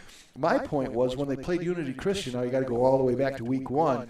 Unity Christian scores, they score. So they did have some of that adversity, so that kind of counted. But I think it's a point well taken. Is if South Christian is going to keep shutting you down, are you going to panic? Are you going to be kind of forced to get out of your comfort zone and do something maybe that you're not accustomed to? Right, and I would flip that around. How often has South Christian been behind this year? That's a great point. Whitehall can get a lead. What's that look like? And I figure they've been down maybe by a touchdown or so, kind of probably similar to Whitehall. Right. But that's obviously halftime adjustments are huge. Who's going to impose their will up front? That's been Whitehall throughout the season, but I'm sure you could say that for South Christian as well. But whoever's going to be, I think, tougher up front, win that battle, that's who's probably going to win this game. These teams are they're different, but they match each other really well. How about the bowling bag? Came into play again. Yeah. It winds up, we were talking about, that's what he told you, that's his bag of tricks, right? The bowling bag. And I'll tell you what, he had my heart in my throat. I didn't think he was going to make that. That was about the closest to not making it that I ever saw. And I thought, but somehow he just does what he does, doesn't he? He's got practice doing it. Yeah. He did it last week. It wasn't maybe as big of a pressure situation as this one here, but he did it all the way back to his sophomore year in that. that when he took off against Montague in that double overtime game and dashed down the sideline. We both commented to Sigmund and say, "Hey, great gutsy call." He said, I had no part of that one. It wasn't a call. It was Nate's call. Maybe it wasn't mine. Yeah.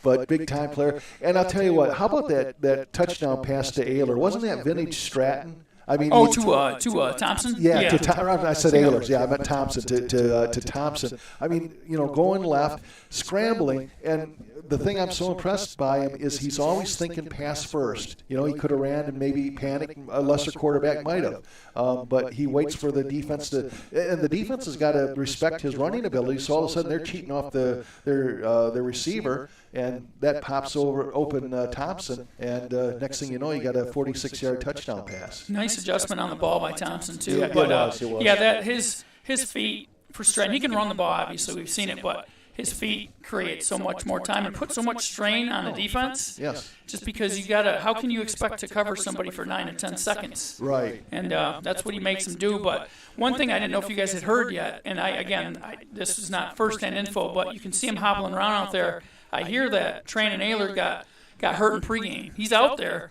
but he's not 100%. He's hobbling around out there pretty good. Wow. They did get back Urban. Yeah. I believe this is Urban's first game since he got it. I think it was the Oak Ridge game that he went out and injured a knee, I think it was. Yeah. But, okay, so Tran and a little bit gimpy here. Yeah, a little bit gimpy. He's out there. He's giving it a try, but I don't think he doesn't have his full burst. Okay. I'm going to let Cal, I'm going to turn you over to Cal. Okay.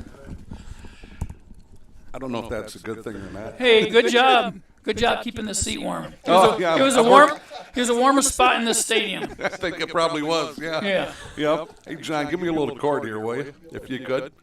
Yeah, there we go. Hey, what's the weather like out there? Because it's not snowing, but it's brutal, isn't it? Want to feel my hand? Go ahead, feel my hand. Warm them up for you. Yeah, it's chilly, but, it's November football and it's fun. Yeah. We can deal with a little chill. That's right.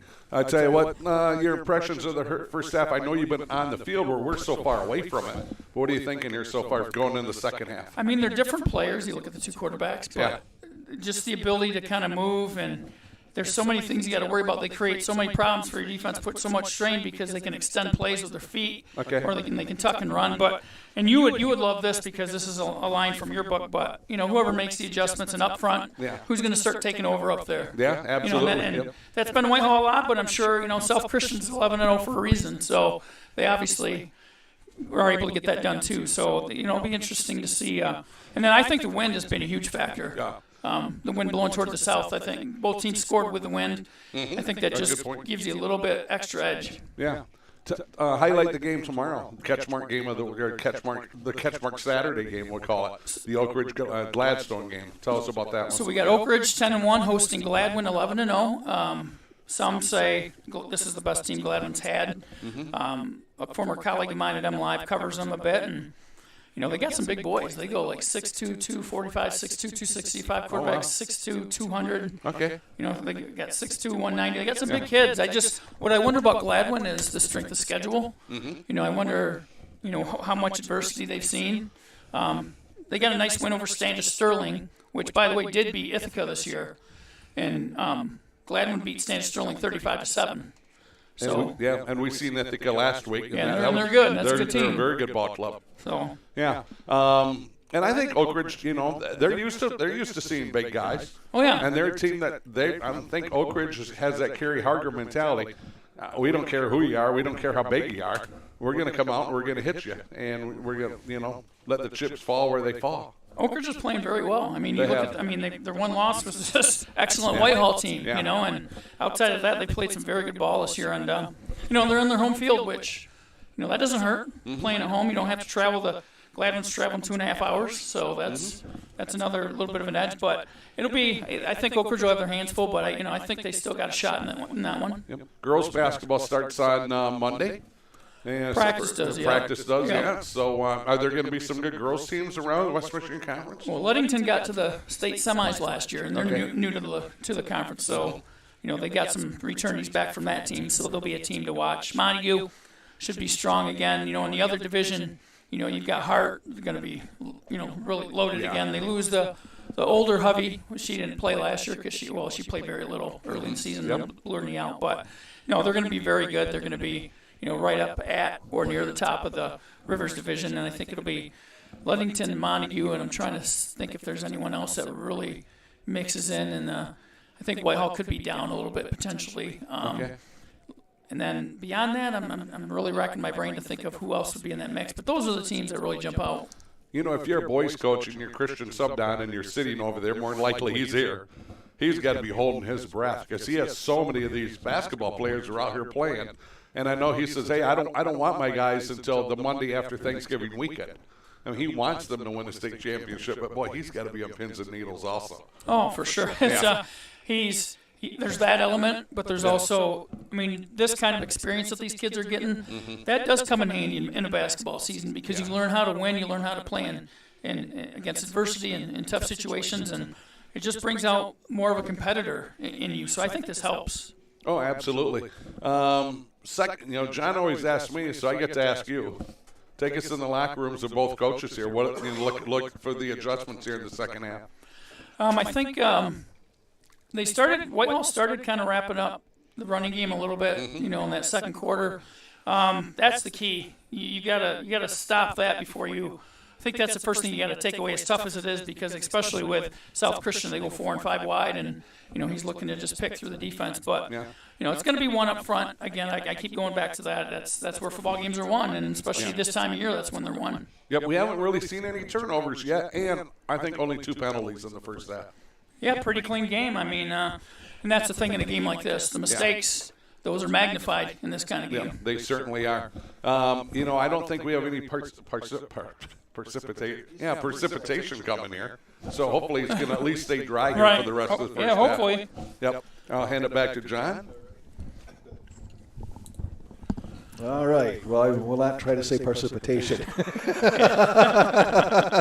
All right. From the guy who called Whitehall Vikings. Yeah, I did. Yeah, White Cloud made a cameo appearance here today. Yeah. So, well, I'll tell you what. Hey, do a great job and appreciate it. And, what are we going to We'll do this. Well, take some of that warmth with you there. Okay, I will. All right. So. All right, thank you. We did find. Thank you. Thanks. See you. Good luck. All right. So we'll get Cal on. No, this is really warm. Everything's cold. Okay. Yeah, Cal back wired up for sound here, and it's going to get the writer guys out of here. Right. No, I'm good. Thank you. Okay. Does Andy want pizza? Andy, you want pizza? Okay. Drinks in there too? Yeah, water. Andy, you want? No, you don't. Wow. Man, you can't give away a pizza, huh? How about that? Holy cow. Well, if I would have known that. I thought that was yours for a minute. No, I got it for Scotty. Oh, that was nice. I ate mine. Man. Well, if he wasn't going to eat it, I could have ate that other one. Well, I too. know. Man, look at that. Look.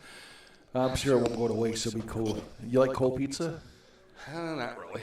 Really? No, you.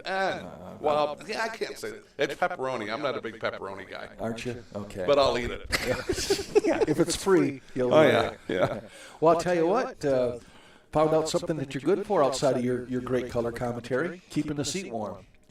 Scott said, "Man, this seat is warm." Jeez. So there you go. So see, you got another thing you can put on your resume: seat warmer. How's that? Yeah, that we do. You got some more stuff you want to? You're trying to find some scores. I tell you what. Hey, welcome in, Dave Dusenberry. Hey, David. All right. Well, thank you for the kind words, David. And I tell you what, David, thank you for your service. He was a Marine for 6 This years. is Veterans Day too, right? And it's Veterans Day, and normally I have something written up, and I don't here today, so I'm going to wing it. Uh-oh. Thank you to all of our veterans, men and women, whatever, especially if you fought in a war, if you were in combat.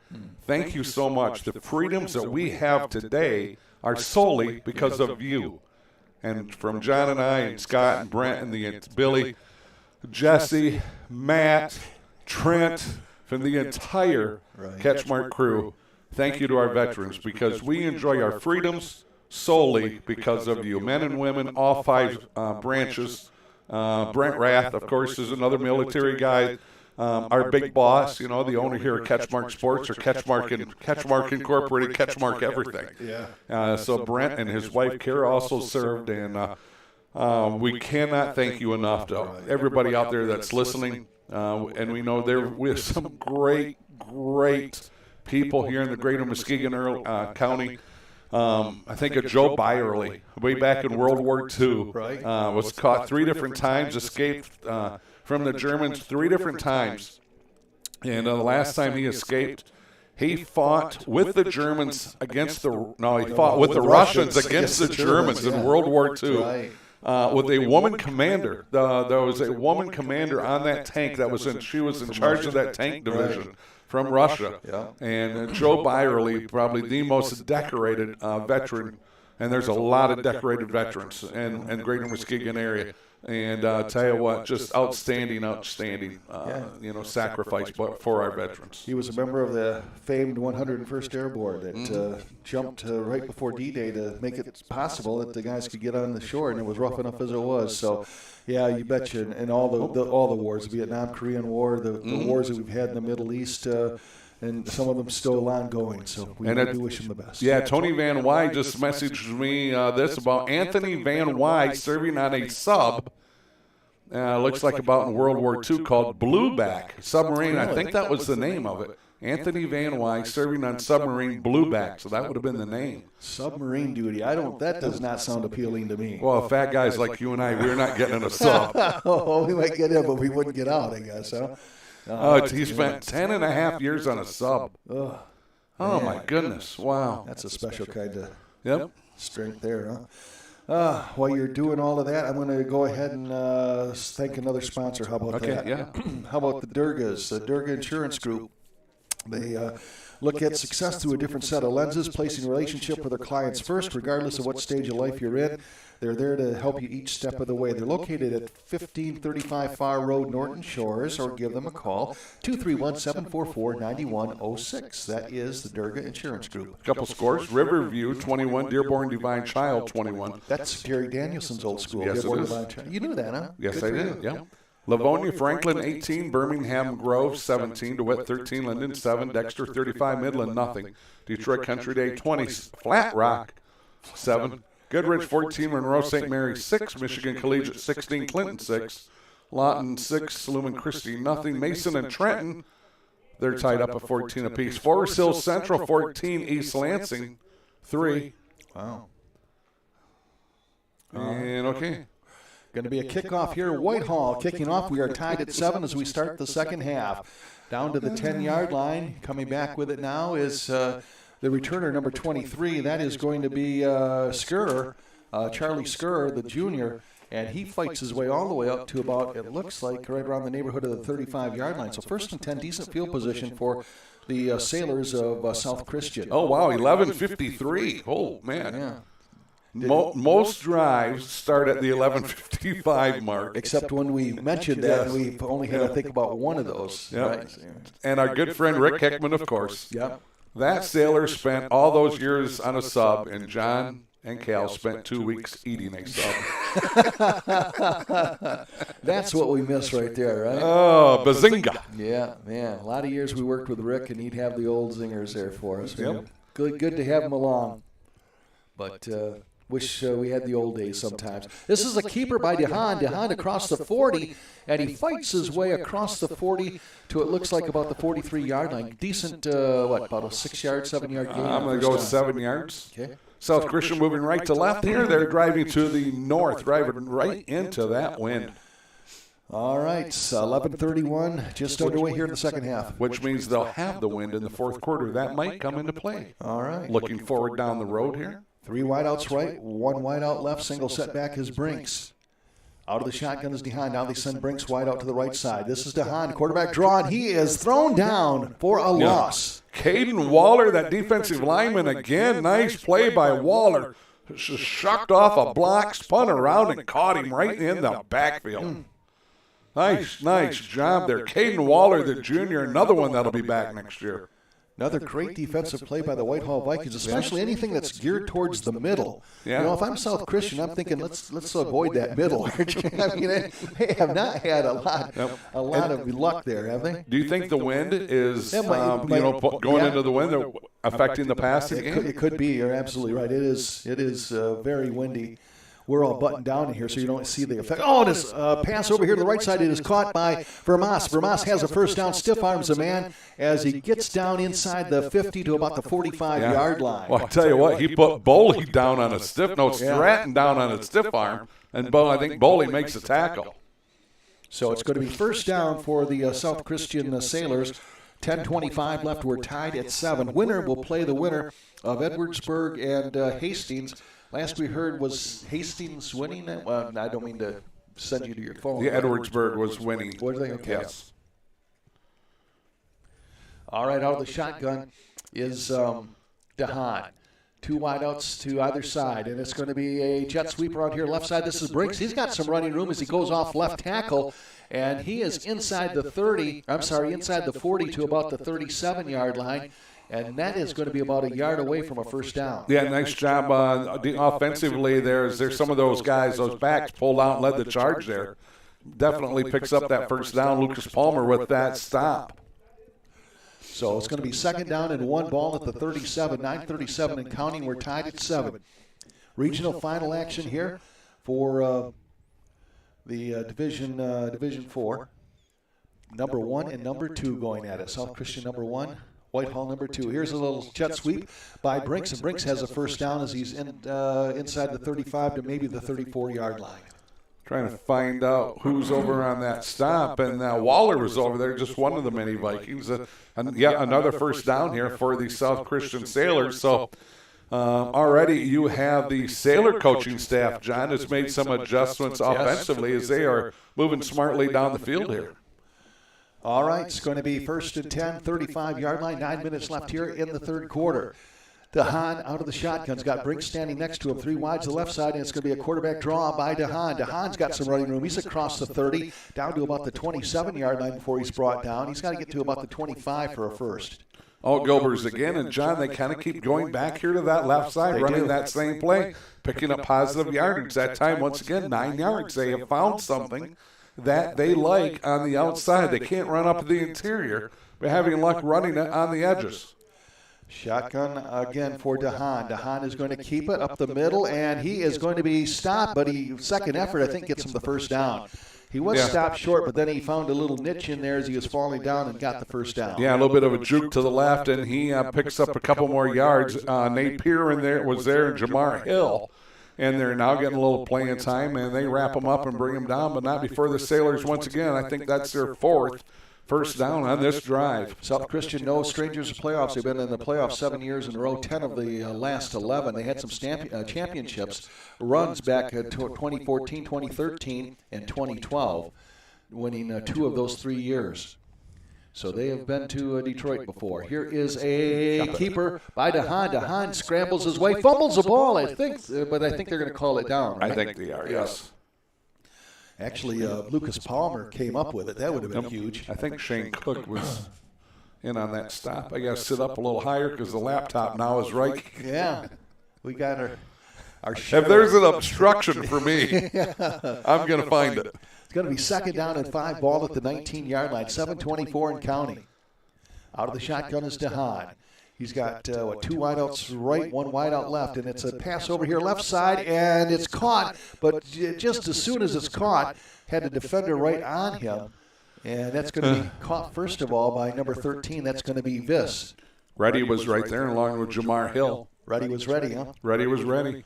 3rd and 1, partner. 3rd and 1. Ball at the 15. 7-7. 6:54 left in this first half. This drive is the initial drive.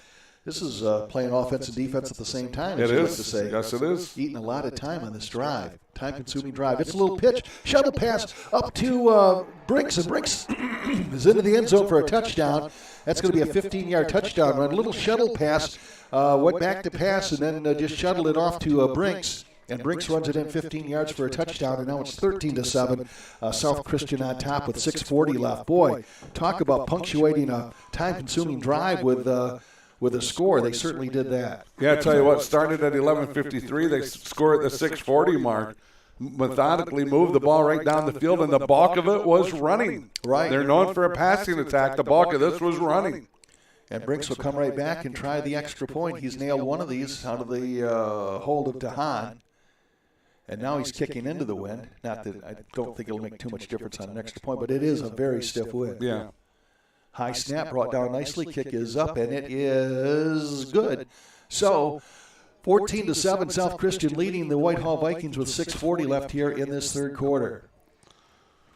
Give us a chance to talk about where we are. Green Ridge Realty, Chris Dykema and Sarah Rio, local real estate experts with a multitude of experience who have local roots and are community focused, located at 323 East Colby in Whitehall.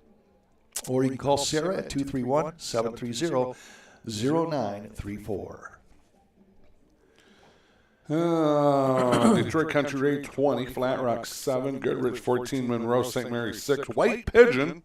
White Pigeon. Where's White Pigeon at? Up the road from Blue Pigeon, I'm not sure. Okay. White Pigeon 14, Ottawa Whiteford, they're 24. Brother Rice 9, Martin Luther King 6, Mason 14, Trenton 14.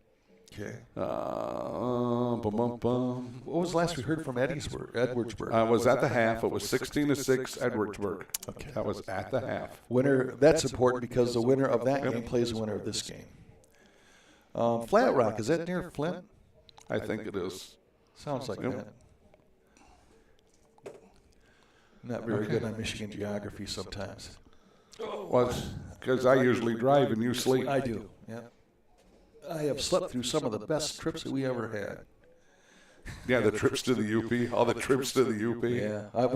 Then I woke up in time to see it being pulled over by the cops. That was nice. And I got us out of it was it. a felony stop. And, good Lord. I talked my way right out of that. You did, yeah. Fortunately, you got a deer, so you and him him spoke the same language. We deer did. hunting We spoke language. whitetail. Yeah, He goes, "What are you doing up here?" Well, I'm just coming back from Manitoba. Right. I stopped to call a game on the way. I shot a Big 10 point. You got the rack?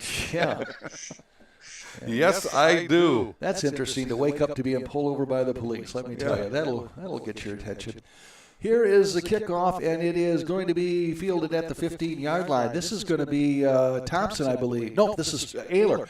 Ayler's up to the 30. He's up to the 35-40 before he is shoved out of bounds there. Nice run there by Tran and Ayler. Nice run. Scott DeCamp said in the pregame show kind of came up a little bit lame, so he's playing less than 100%, but he is playing nonetheless. Didn't look lame there, did he? No, he did not. We should all be so lame, right? Do we have a flag? Because they're kind of walking this back. Are they? Edwardsburg 16, Hastings 14 in the fourth. Yeah. Wow, that's a fast game. Of course, the Eddies, they run the ball. So this is going to be, well, you did spot the flag there. It is going to be an illegal block against Whitehall, and it's going to back them up from their 40 down to about the 25-yard line. White Pigeon is south of Constantine and very close to the Indiana border. Flat Rock is just north of Monroe, not that far from the Ohio border along I-75, and that's Rick Hickman, our walking atlas. Yeah. Here's a handoff up the – no, it's a keeper. Keeper by Stratton. He faked the handoff to Cook, and then Stratton takes it out of bounds at about the 35-yard line. First out of bounds over there by Jake DeHaan, of course, the quarterback. And Rick could also tell you what the nicknames of those teams are. Yes, that he could. He was like a master at that, right? He was. You couldn't fool him at those. He knew where the flivvers were, and the hematites, and the muskrats, and the river rats, and all that other stuff. He knew where they were all at. Second down and 3 ball at the 37-yard line. Important series here for Whitehall. Yep, it's a keeper by Stratton up the middle, and he's not going to gain very much at all. It was a fake jet sweep, and they might have been better off just trying the jet sweep there because Stratton was just left hung out to dry. Sawyer, Tenhoff, and Cam Post in on that stop. I'm impressed that you're able to avoid all those big Dutch names for South Christian. They got some good ones here. I know. Actually, you were my Dutch to English interpreter today. That was pretty good, helping me out with some of those names. We haven't had called too many of them, though. Here's a jet sweep to the right side, and this is going to be Boley. Boley's up to the 40, gets out of bounds, but he's got a first down. Nate Boley, good for him. Forced out of bounds by Jacob Cashman.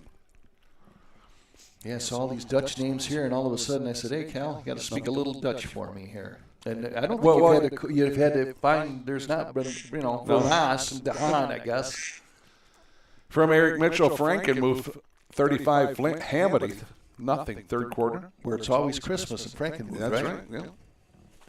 Out of the shotgun is Stratton, and he is going to keep it. Dives forward up close to the 45-yard line, so he's going to gain about 4 yards. Going to be 2nd and 6 with 5:40 left in the third quarter. VanSingel in on the stop. There you go. You got a Dutch name. There we go. Easy one, though. You did. It's funny because I know all the Dutch names. Yeah. You know all the Polish names. Yeah, and I'm not even Polish. I know, so it's like you help me out with those. Irish names I'm really good at because you have just an O in front of it usually. Yeah. Billy O'Connell. Out of the shotgun is Stratton. Stratton is going to run for his life. Let's see if he's got some positive yardage. Good for him. Across the 50, steps out at about the 49. I guess it can't be the 49. It's got to be right at the 50 because if he got the 49, he had a first down. Well, he headed forward, step left, step back center, wanted to step right up into the line. The guy, there's nothing here. Right. Kicks it out around there to that right side and picks up positive yardage. Nice run again by Mr. Stratton. He's only a junior. Yeah, 3rd down and 1 yard to go. Ball is right at midfield. 5:10 left, 14-7, South Christian leading, but Whitehall trying to get back here, trying to answer back. Out of the shotgun is Stratton, 2 wides to either side, and he is going to hand it off to Cook up the middle, and Cook bowls through for a first down to the 45-yard line. You would expect nothing less, would you? No, not at all. I tell you what, that offensive line, big hole there for him to run through. Shane Cook, Winton Napier, Chance Monroe. Tonight, Camden Rake in place of Wesley Russell and Chase Nazerski. There's the ones that you help me on. Yeah. You look at this, Nazerski's like 40 letters. Yeah. And I got it Nazerski. That's how I say Nazerski. Right. But you look at it, it doesn't look like Nazerski.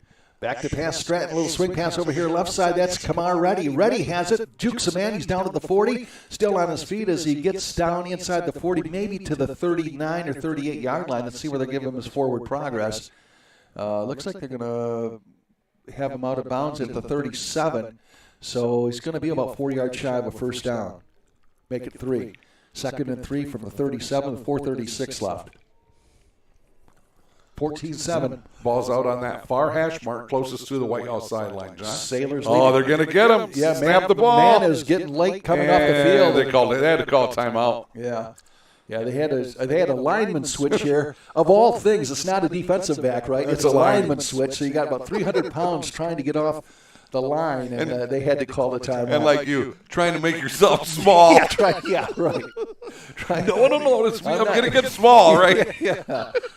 Yeah, that was disaster from the start when they decided South Christian decided to switch off a defensive lineman. It wasn't no 5'6", 140 kid that could sneak out of there. Oh, no, it's a big, massive lineman coming right out of the middle. He was lumbering, though, wasn't he, man? He was trying for all his might, but it cost his team a first down. Stratton, a timeout, I should say. Stratton had to go. Oh, this is way too easy.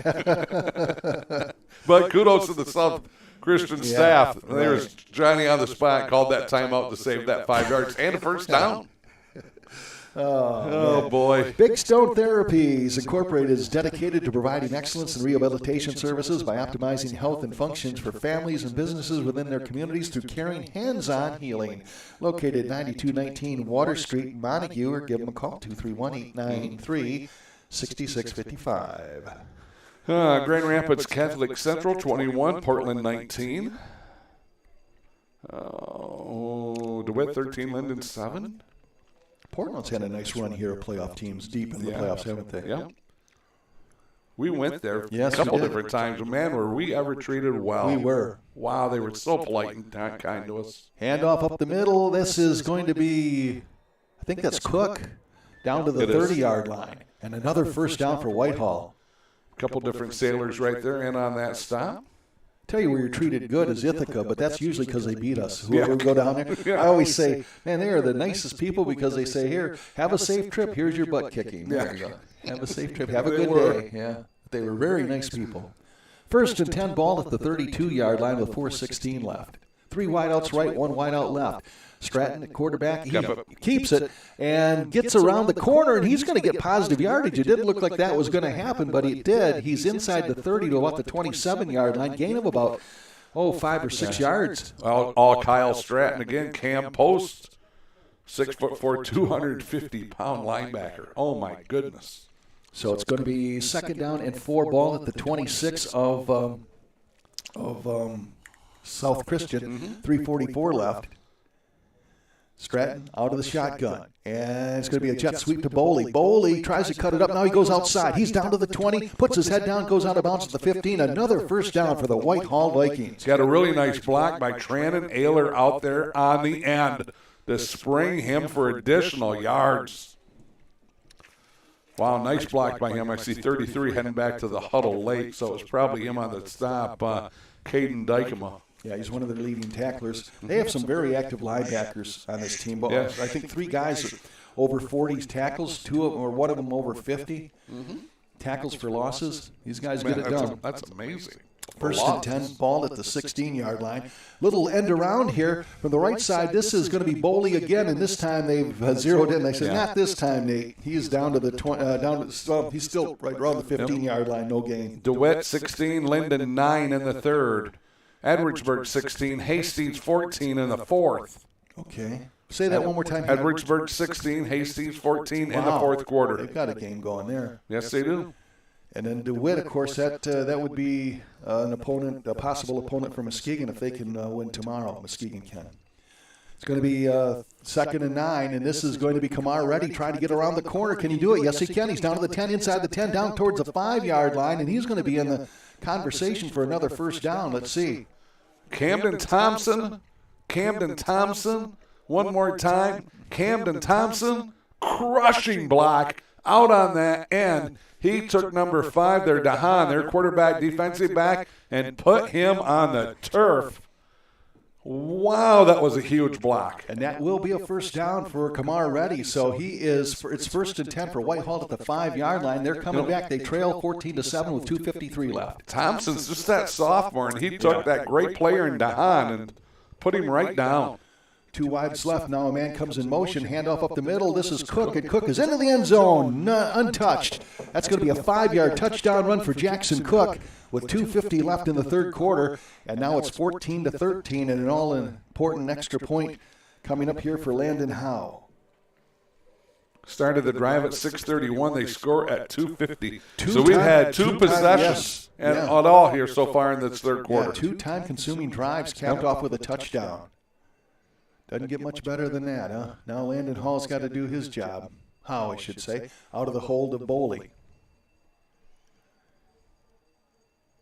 Good snap. Kick is up, and it is good. All right, we are tied at 14 with 2:50 left here in this third quarter. So we got ourselves a game. Yes, we do. 14 apiece, 2 high-powered offense being neutralized by 2 pretty gritty defenses.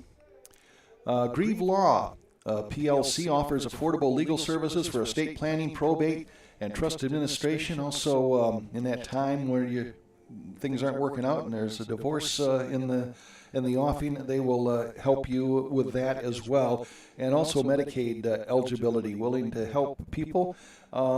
Services are client-focused and they are transparent with each process from start to finish. They're located at 2320 Lake Avenue, North Muskegon, or give them a call at 231-571-0757. Sounds like you're getting some more on the... Shane Fairfield.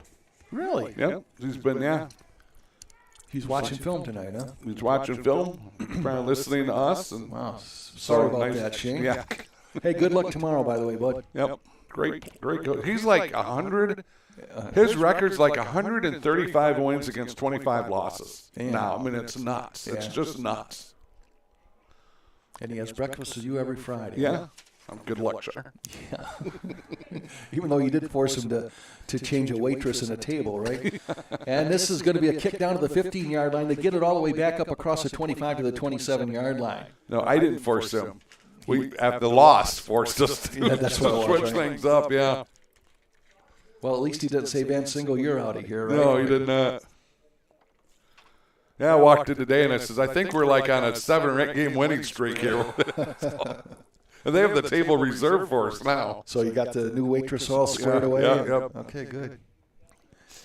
Ordered the same thing. So that's what it's all about. Is you got to get the right waitress and the right table. That's this coaching stuff is overrated, apparently. Yeah, but it's all about what's the word I'm looking for? Not streaks. It's not habits. What's a good luck?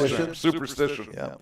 This is DeHaan, a quarterback keeper up the middle. He fights his way up to the 31-yard line. Gain of about 4 or 5. Looks like more like 4, so it'll be 2nd and 6 with 2:27 left. We're tied at 14. Ball is at the 31-yard line of the South Christian Sailors. Sailors moving right to left, driving here to the north into this wind for the next 2:16. Then they get to turn it around. 2 wide outs either side. DeHaan out of the shotgun. Brings standing next to him. Now DeHaan going back up to the line. Very deliberate set here. And he's going to roll to his right, cuts it up off tackle, and he is brought down short of a first down. He is going to maybe only gain a couple of yards. So it's going to be a big 3rd down play here for them offensively and Whitehall defensively. Caden Waller, Jamar Hill on that stop. Both those guys, juniors, will be back next year.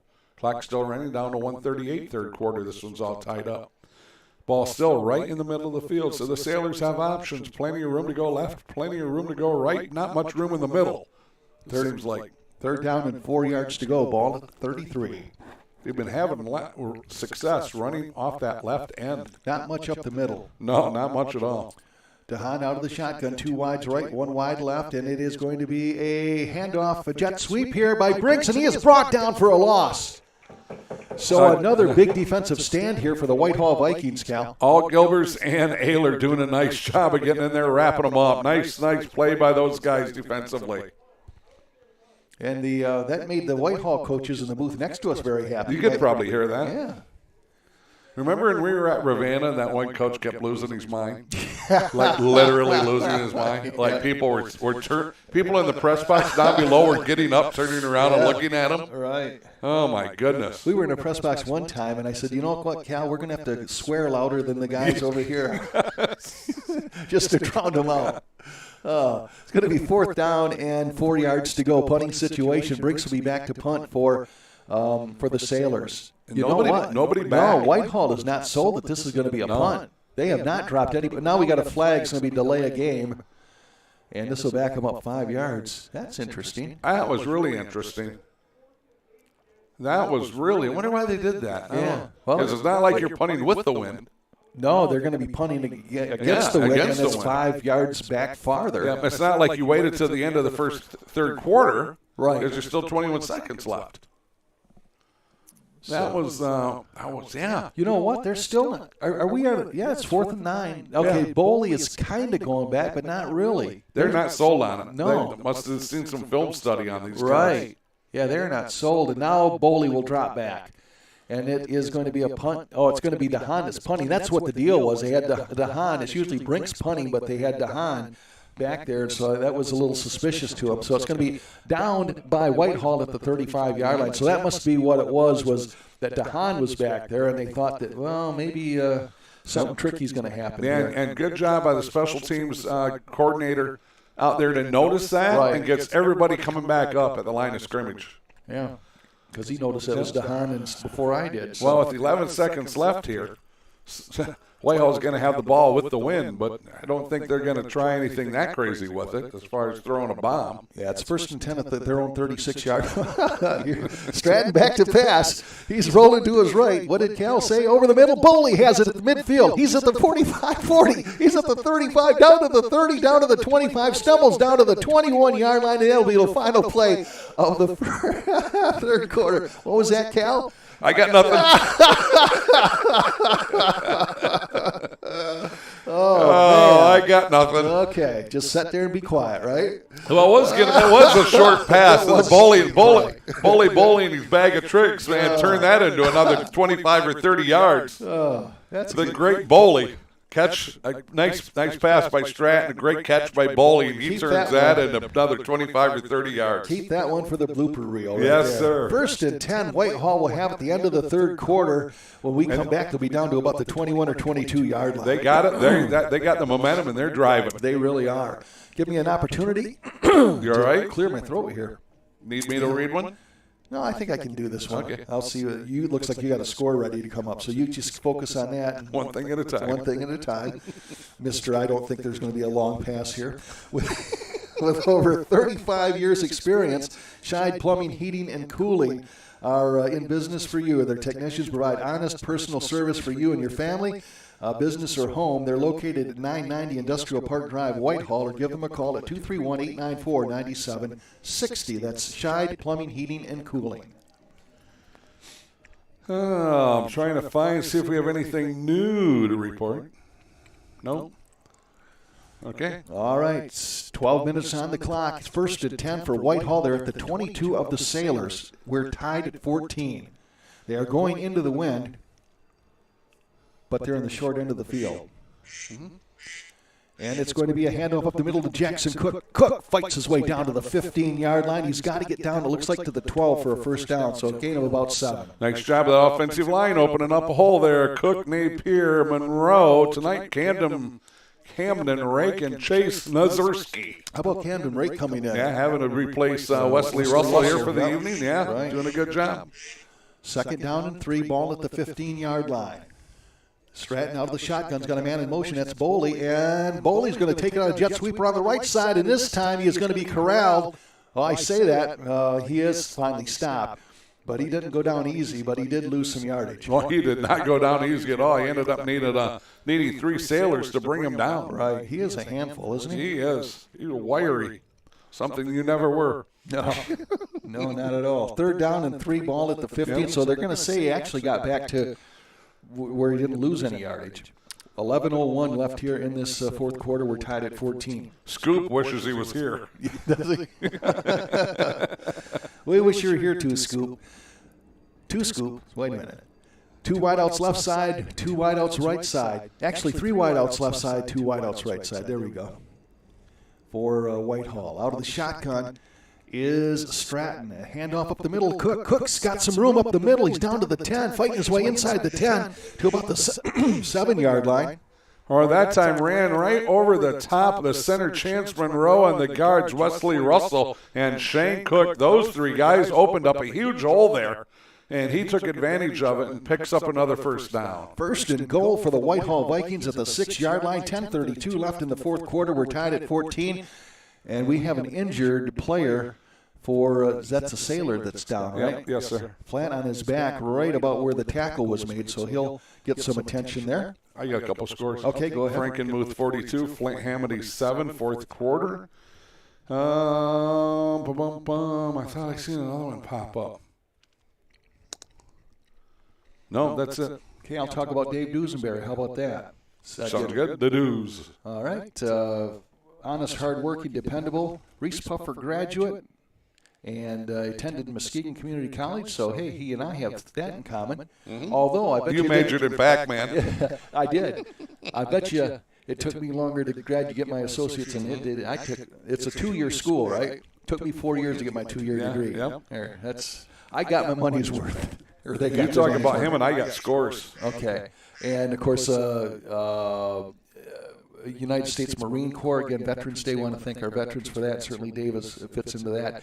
And he's a Coldwell banker. Great guy, and we appreciate Dave and his friendship. You know what? Call the play, then I'll call the scores. All right, we're looking at first and goal from the 6-yard line, 10:32 left. And it is going to be Stratton out of the shotgun. 2 wides right, 2 wides left. Man now comes in motion, and Stratton's going to hand off up the middle to Cook, and Cook finds the goal. He kept it. I bid on the fake, but Cook is going to be stopped at the 5-yard line. Good job. Yeah, I totally bid on the fake to Cook. Cook didn't get very much either, but Stratton got down to the 5, so it's going to be a gain of a couple. It's going to be first and goal. They're going to say he got down to the 4, so it's going to be second and goal, I should say, from the 4-yard line. Wesley Russell and a linebacker from South Christian were exchanging pleasantries out there. That can't be Wesley Russell. It must be Camden for him.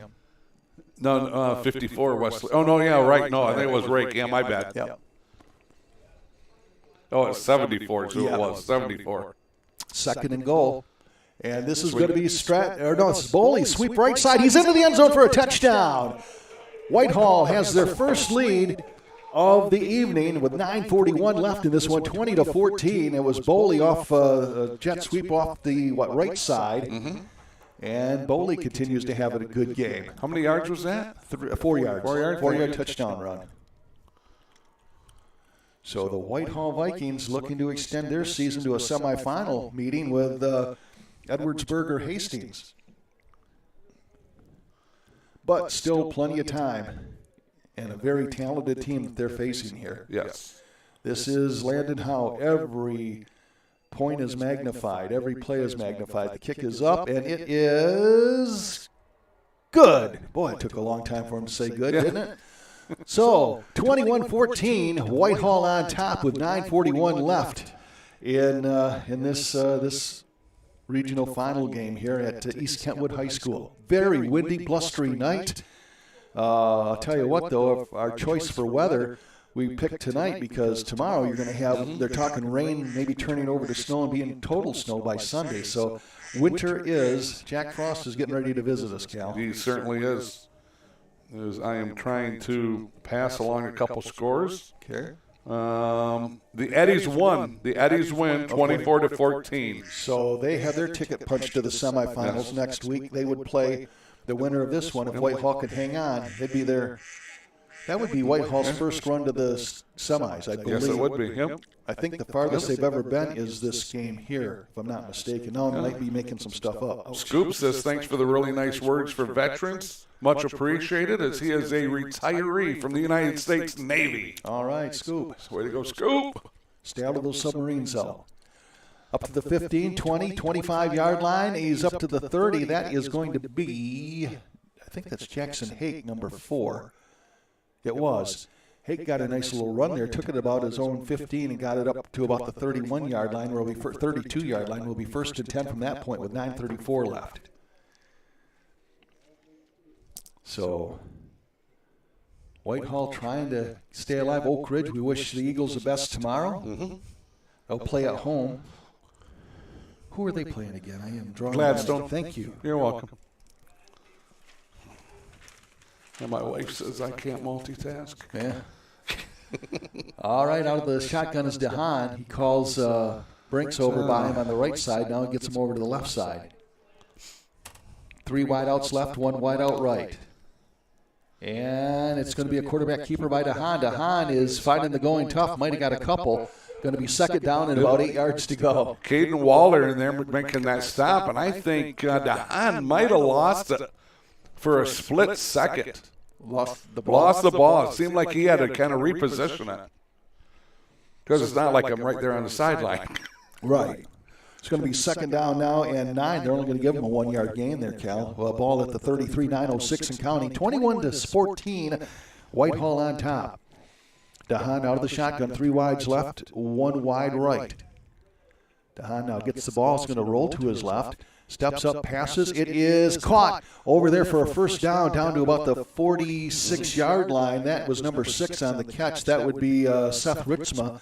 He's been relatively quiet. He's been their leading receiver this year, but I think I've only called his name one other time tonight. Yeah, Lucas Palmer doing a nice job of covering him here part of the night. And he gets that tackle right there, knocks him out of bounds. Oh, they started the clock back up, though.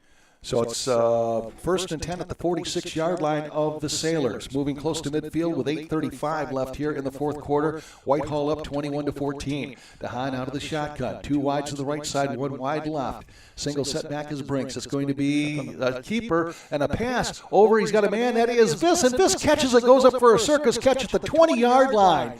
Oh, one-on-one coverage over there.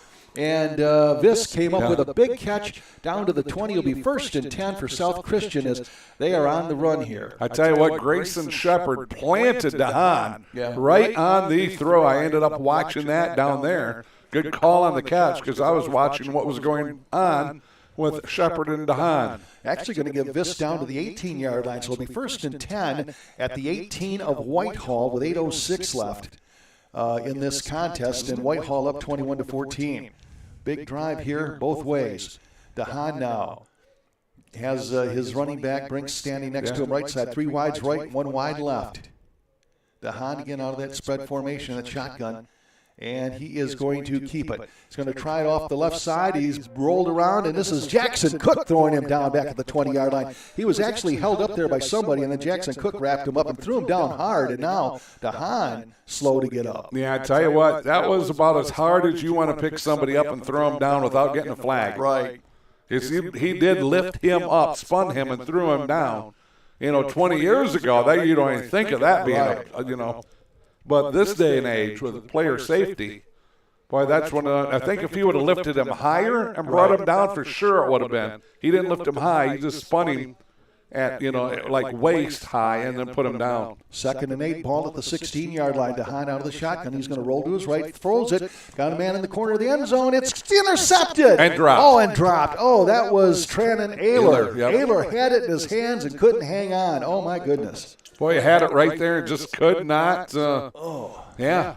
And he's a receiver, too. So it's not like he's a defensive back that never is a receiver. Right. And those guys can catch anything normally. Sure. That's why they're defensive backs. Right. All right, so South Christian has new life here.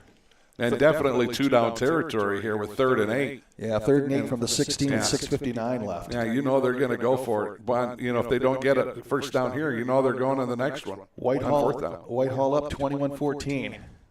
Boy, that would have been sweet for Whitehall. Oh, it certainly would have been. Now DeHaan trying to make him pay for that.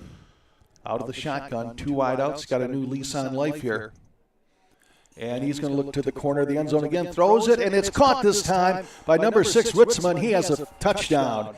Boy, just that quickly. Was a bullet. 16-yard touchdown pass from DeHaan to Ritzma. And, oh, my goodness. Ifs and buts, right? That was a bullet. Yeah. Man, there's a little mustard on that one. Started the drive at 9:34. They score at 6:54. So close to being a drive that was stopped there. And yes. Now it's 21-20 with 6:54 left. And Brinks with the important PAT. Right, exactly. Before, just a moment ago, it was Howe. Right. And Howe. DeHaan out of the hold, or has the hold. Put down, kick is up, and it is good. So we are tied at 21 with 6:54 left. Oh, so close to being a big turnover there for the Whitehall Vikings, but wasn't to be. No, it was not.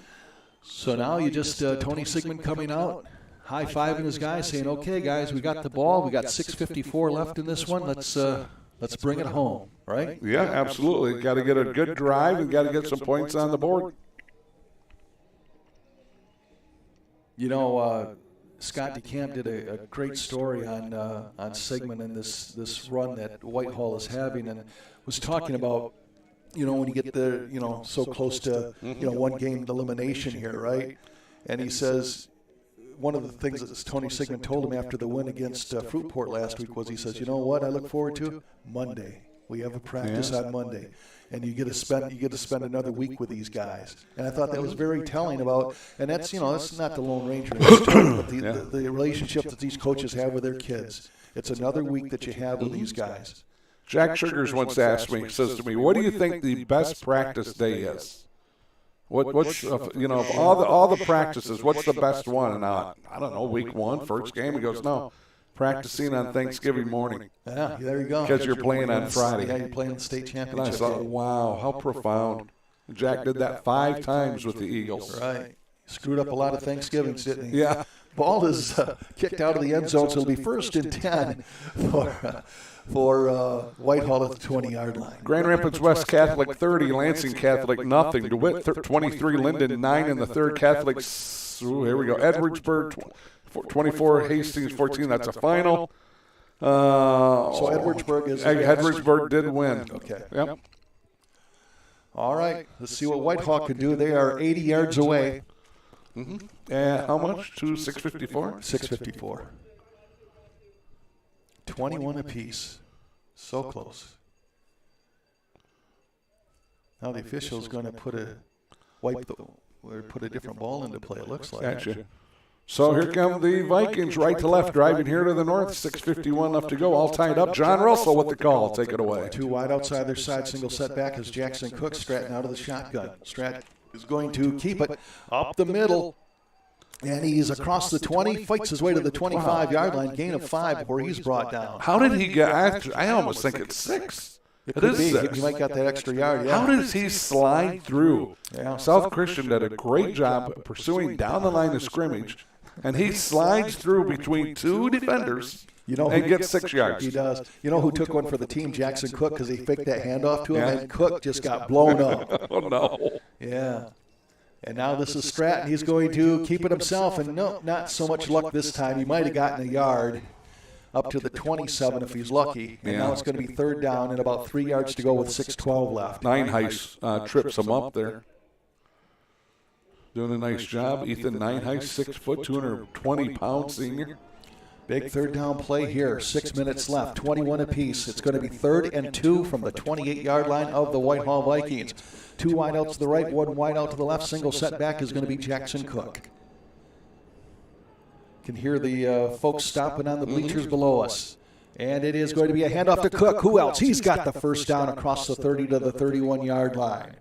Cook doing a nice job of going over that right side of that offensive line, and they had a hole there for him to run through. Boy, you want a tough couple of yards? How about Jackson Cook, huh? I tell you what, Kyle Stratton is kind of straightening out his right leg. I don't know, maybe he had a little bit of a cramp. He's fine now.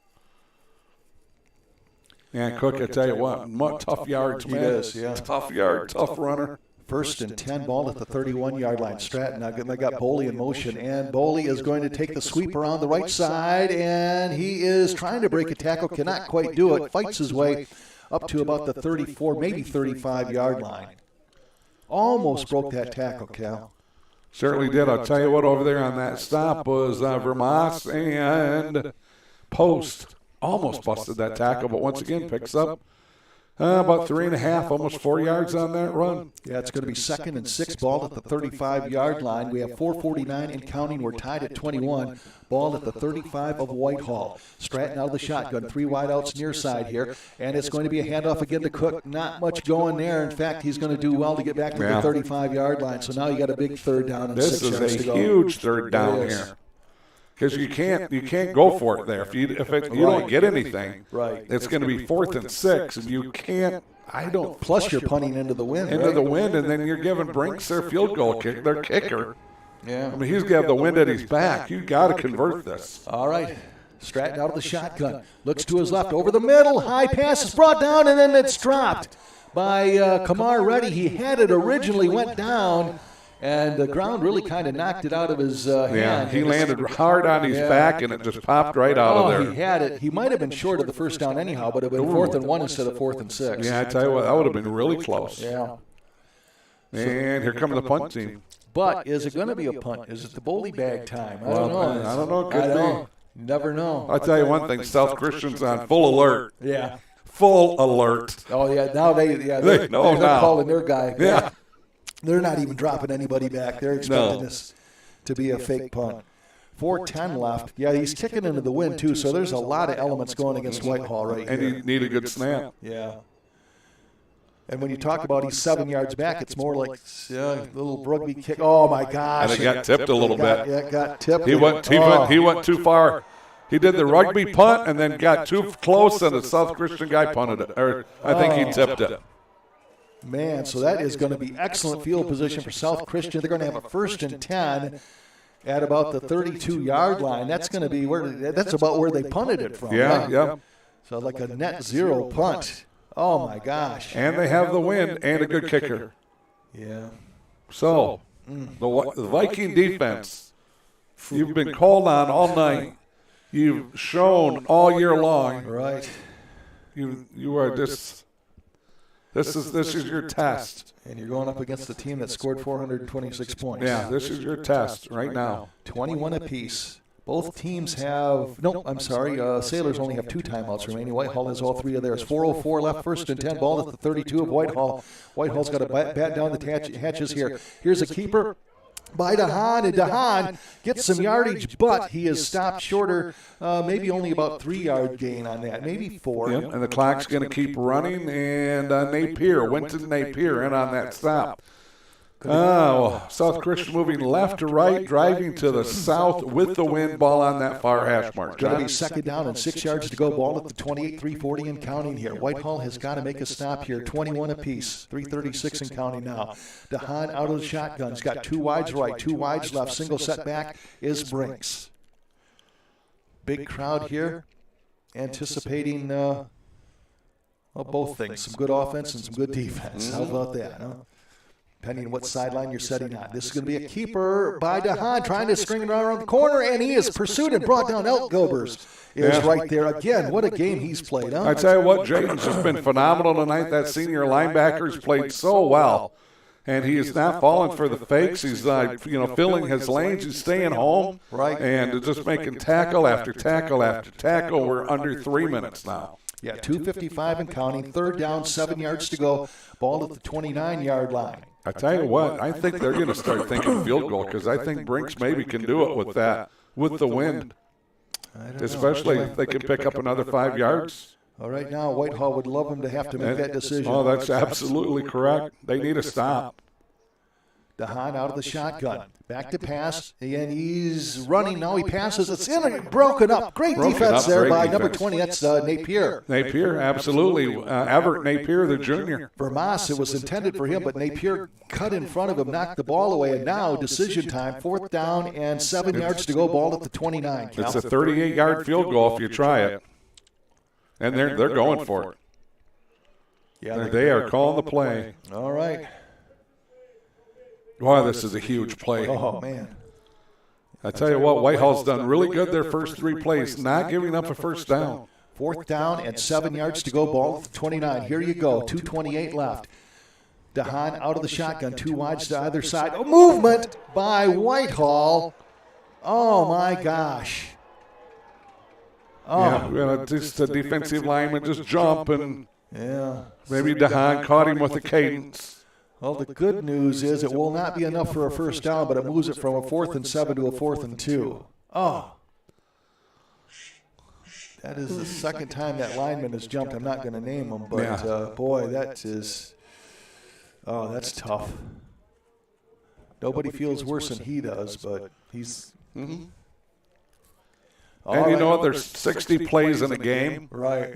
So it's not all on him. That's for sure. Right, exactly. There's so many other... And how many good plays did he make tonight, right? Yeah, right. So people say, one play decides it.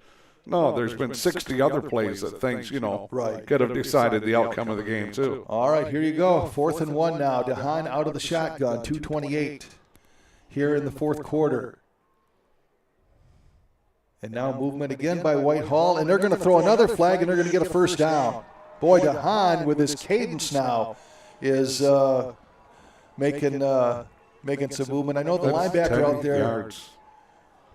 Yeah, I'm sorry.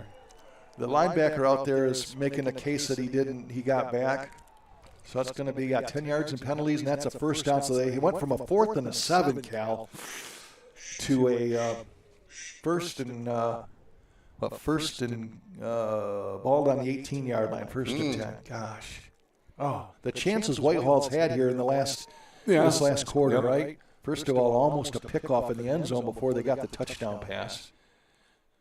And now this is going to be a handoff up the middle. This is Brinks. Brinks is shut down, going to make a yard or two. 2:22 and counting. Cook is there. Alt-Gilbers is there.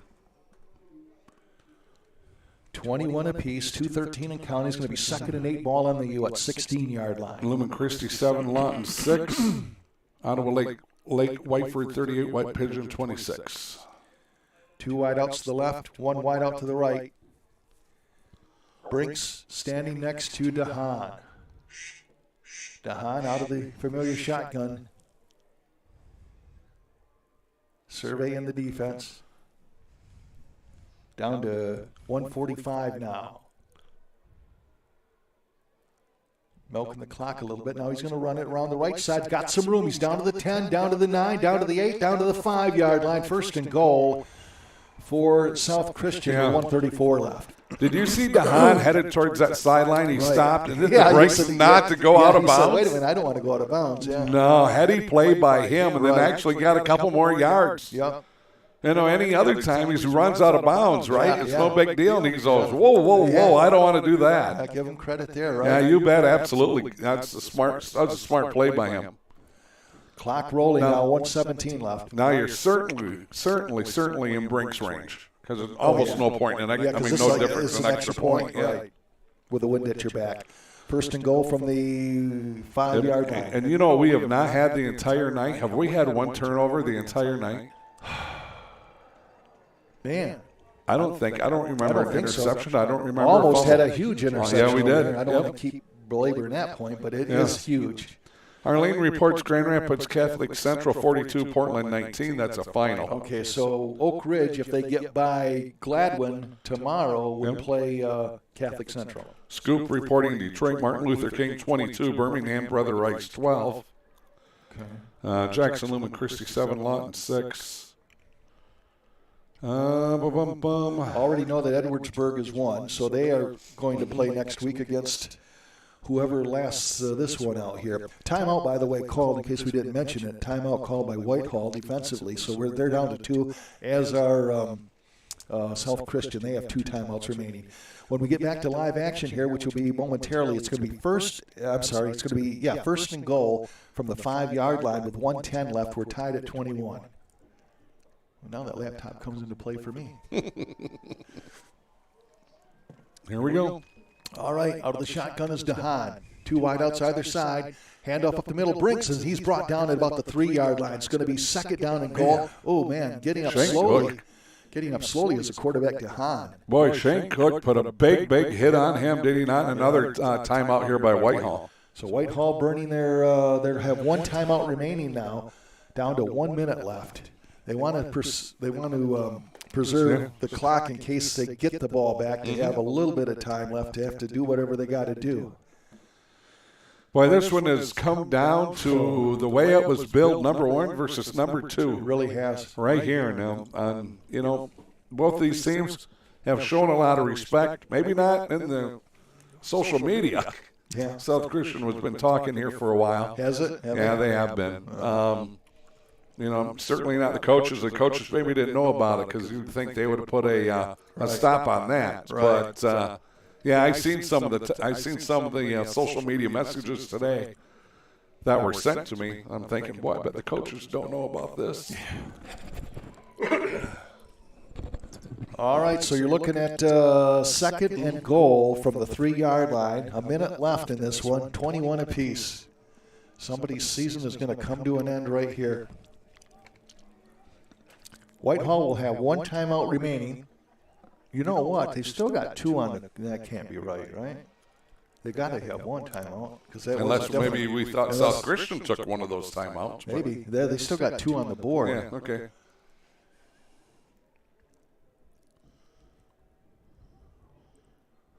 All right, here you go. Second and goal from the 3. DeHaan out of the shotgun's got Brinks standing next to him. 3 wideouts to the right side, 1 wideout left. And it's a keeper by DeHaan up the middle. He stopped short of the goal line down to the 2-yard line. So now you're looking at third and goal from the 2 with 57 seconds left. And now another stoppage here, another timeout. And they definitely point to Whitehall here. Yeah. I had them at not having any timeouts. That would be their last timeout. But they still got them for 2 on the board here. So that's going to be interesting. Shane Cook again. Back-to-back plays. That senior defensive lineman steps up and makes a play. Yes, he does. Nice job by Shane Cook. I tell you what, he's leaving it all out there on the field. Well, so now they moved down to Whitehall with just 1 timeout. So apparently I missed a timeout here someplace. But that's good for Whitehall. Well, that's the only thing you've missed tonight, so I'll give you that. I don't know about that, but you didn't miss any of that pizza. You no, I did. That thing. I did. Wow, yeah, man. thank you for. I'll tell you, if that's an Olympic sport, one guy talks to somebody while the other one eats a pizza. I think we could medal in that. We got it covered. Those are the things that they don't teach you in broadcast school, folks. Is how you can get a snack in while your buddy's talking to somebody. That's the pizza was good, but not as good as anything Wayne Holden has out of Montague, the chicken coop. Wayne Holden's the man. All right, big play here. It's going to be third and goal from the 1. 57 seconds left. Whitehall trying their darndest to keep him out of the end zone. DeHaan sets a man in motion. That's Vermas. DeHaan back to pass. Fires it over right side. Caught and a touchdown. That's going to be Brinks, I believe it was. 1-yard touchdown pass from DeHaan to Brinks with 54 seconds left. And that one hurts. 1-yarder? Yes. You probably got to believe they thought they were going to run it. Yeah, I'm sure. So this drive started at the 4:04 mark, and they scored at the 54-second mark. So they played what I call offense and defense at the same time. On top of that, they started out on the Whitehall 32. All right, now Brinks will add the extra point. Okay, now they have no timeouts for Whitehall, so I was right along there somewhere. Not that makes me feel any better. I would much prefer him to have at least a one timeout. All right, Brinks will try the all-important extra point here, 27-21. Good snap kick up, and it is good. So 28-21 with 54 seconds left. So Whitehall's got to pull a rabbit out of the hat here, Cal. Mm-hmm. Yes, they do.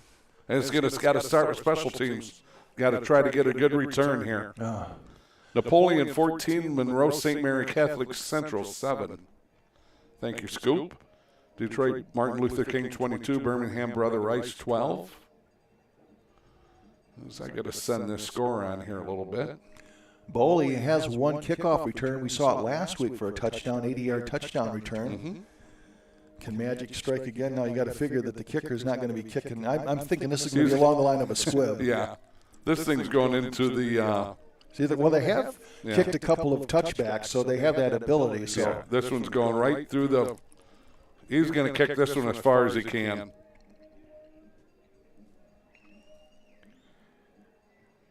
And again, it'll be breaks. Yeah.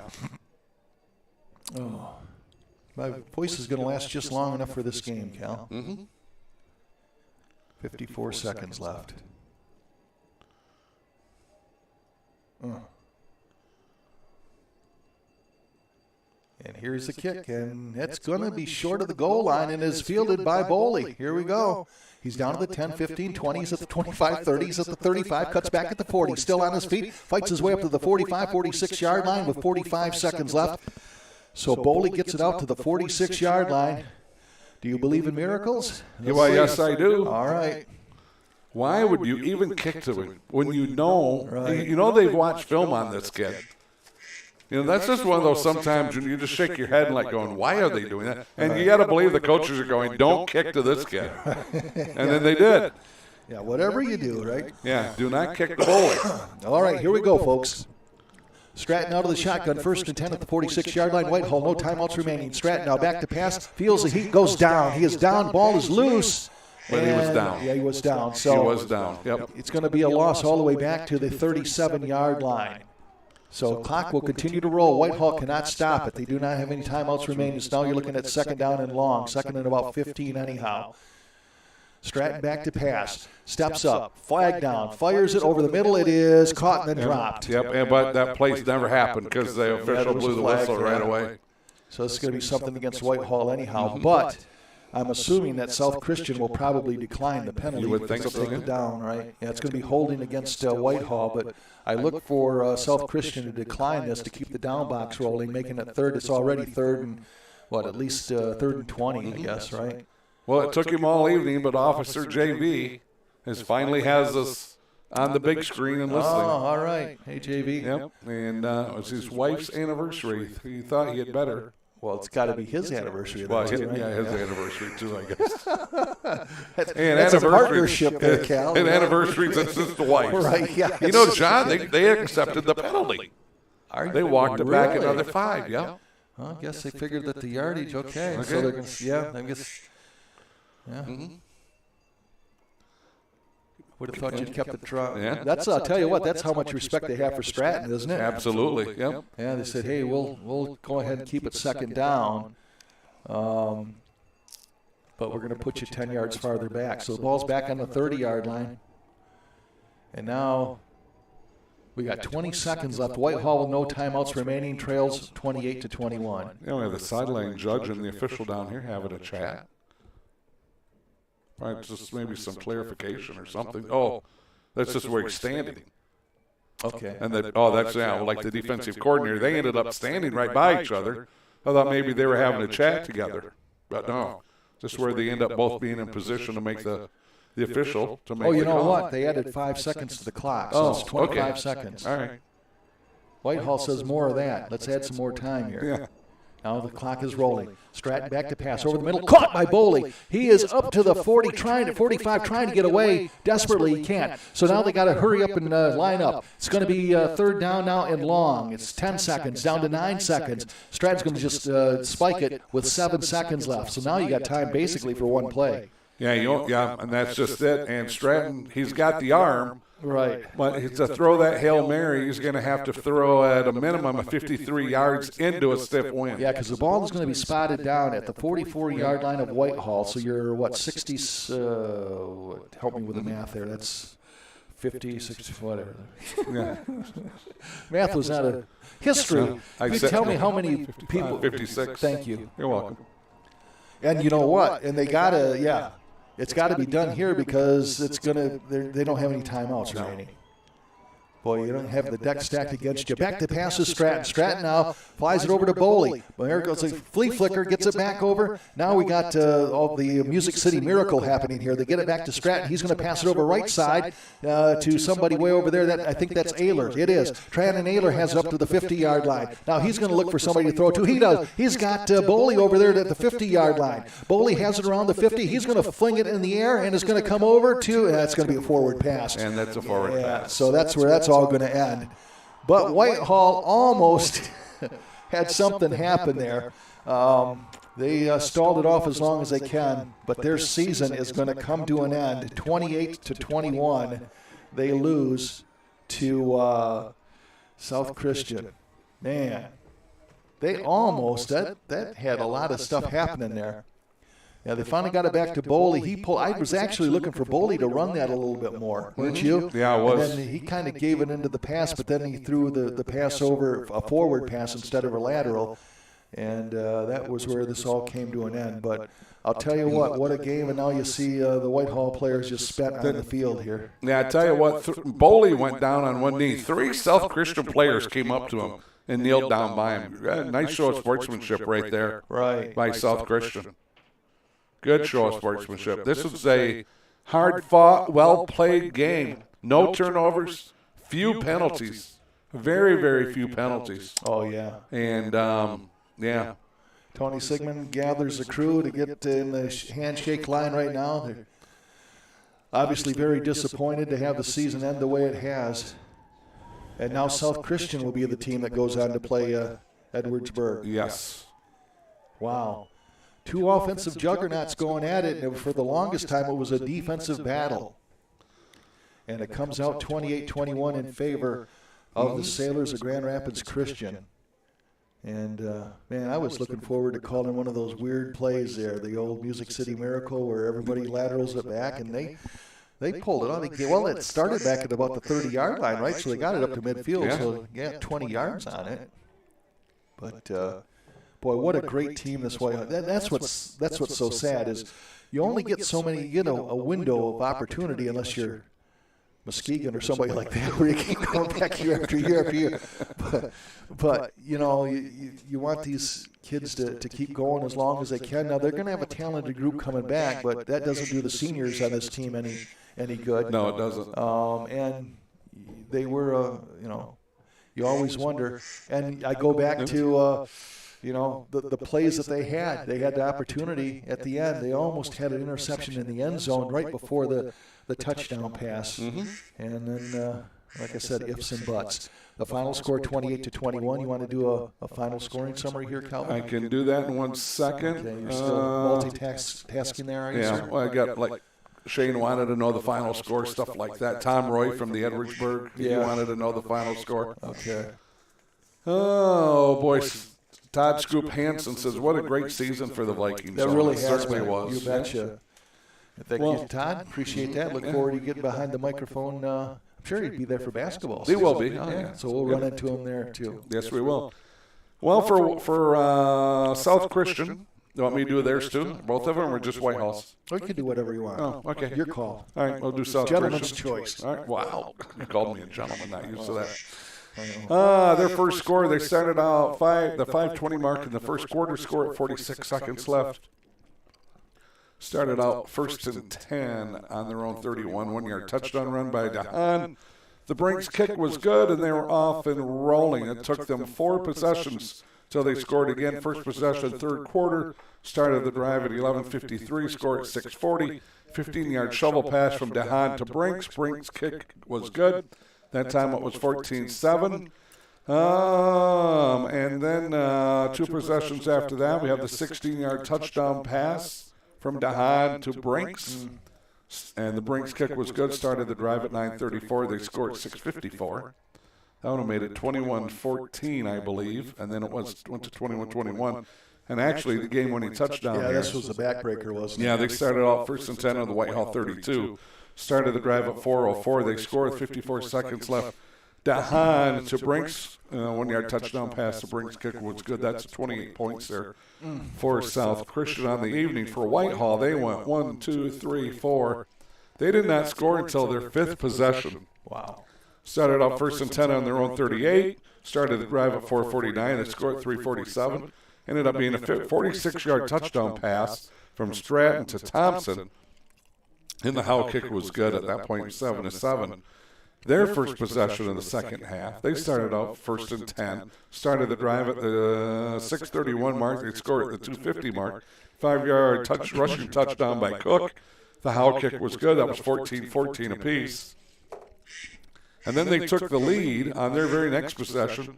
1st and 10 on their own 35. Started the drive at the 11 seconds left in the third quarter. Scored at the 9:41 mark. Boley with a 4-yard touchdown run. The Howe kick was good. That was the last touchdown for the Whitehall Vikings this season as they fall here to South Christian 28-21 after Whitehall with an incredible season.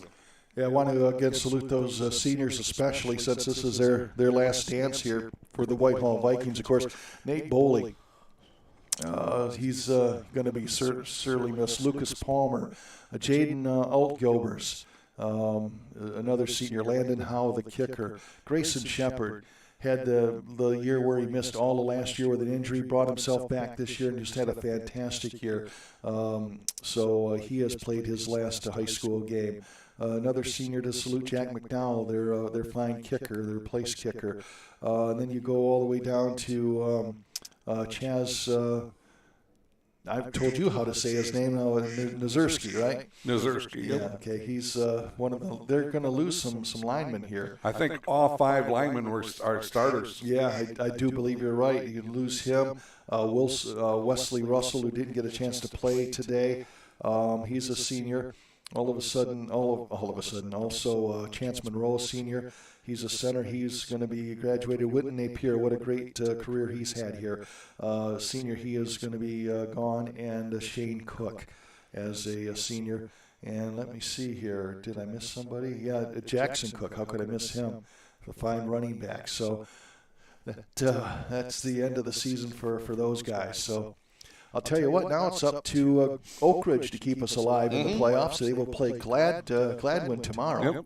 And that will be heard. We won't be doing the game, but it'll be heard here on the stream at CatchMark SportsNet. We'll see if they can keep them alive and see if we get another football game. If not, we'll be back, I guess, in the basketball season, huh? Yep, sounds good. And go ahead. You know, I was just going to say, how quickly the season goes. Isn't it crazy? We always say that when it ends. It's like you get that first game, right? You think, oh, okay, it's a long season, and it just it goes in the blink of an eye, doesn't it? It certainly does. And I tell you what, this Whitehall team was given UNI and the entire CatchMark crew some great memories. But I tell you what, it's even given the Whitehall community, their fans, the students, the parents, the grandparents, certainly has given them many memories that will last a lifetime. Really has.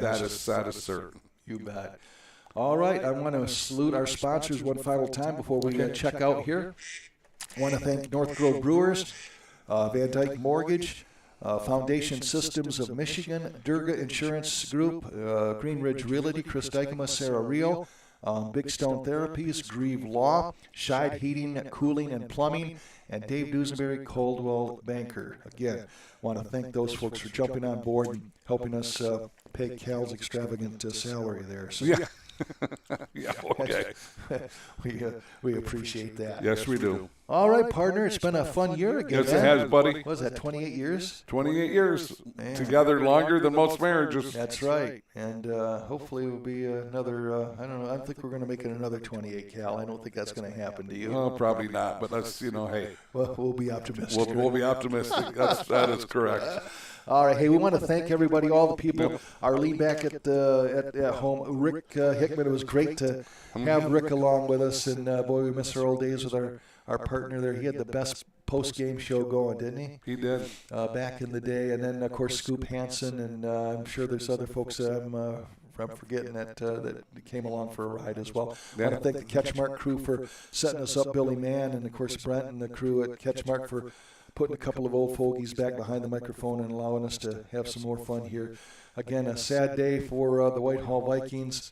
Just, you talked about teams of destiny, and maybe they were going to be able to get to Detroit. Just goes to show you, Cal, how tough that minefield is in the playoffs to get all the way to Detroit. And the teams that make it year after year maybe don't pull it off, maybe don't win that last game, and then, get a lot of grief because of that. I think you know what teams I'm talking about, right? Yeah, But, I mean, it's a minefield. And, they're coaches that coach a long time, players that play and never get to that. So, hopefully, they lost a lot of seniors this year, but it sounds like they got a good nucleus coming back. And, of course, as long as they have Kyle Stratton at quarterback, they're going to have a pretty fighting chance. I'm not going to bet against them, put it that way. No. I'll tell you what. Even on top of all that, the Whitehall Vikings, they represented the Whitehall community just so well. You can't represent your community any better than what Whitehall did. And kudos to them for a great season. Just want to say, too, the West Michigan Conference, when CatchMark made the decision to at least start with trying to encompass the entire conference and doing that coverage, it's great for Cal and I, because even in our radio years, we had great relationships with all the athletic directors, the coaches, the players over in the West Michigan Conference, and it's always been a class conference. And even with the addition, it's even greater, I think. Like you said, you got Scoop Hansen coming in, so got kind of our cousin up there in the north that covers them for so well up in the Ludington area. So it's all great, one big family, and heart kind of bleeds a little bit for the Whitehall Vikings. But now we all get in that same boat to roll with Oak Ridge and see if they can get past Gladwin and see how far Kerry Harger and his troops can keep it going. That's it. And you know what? Kerry's been there before. He has. He's battle tested. All right, so that is going to do it for us. From our partner, Cal VanSingel. It's always been a pleasure. Yeah, it's been a great time tonight, and just thank you for our loyal listeners all year long. You betcha. Take care, everybody.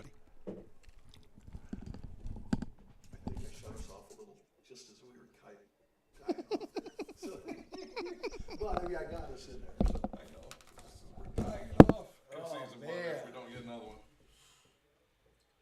Well, at least it took us week 11, 12, whatever this is, and we finally got This is week 12. This is finally a decent game, yeah. right? Kevin Shea, Uber driver, said get John some hot tea with honey and lemon. You want this pizza? Tear it up, because I'm going to take you to Chick-fil-A afterwards. Oh, all right. I shouldn't even eat it then. Up to you. I think it's open to 11. Let me look.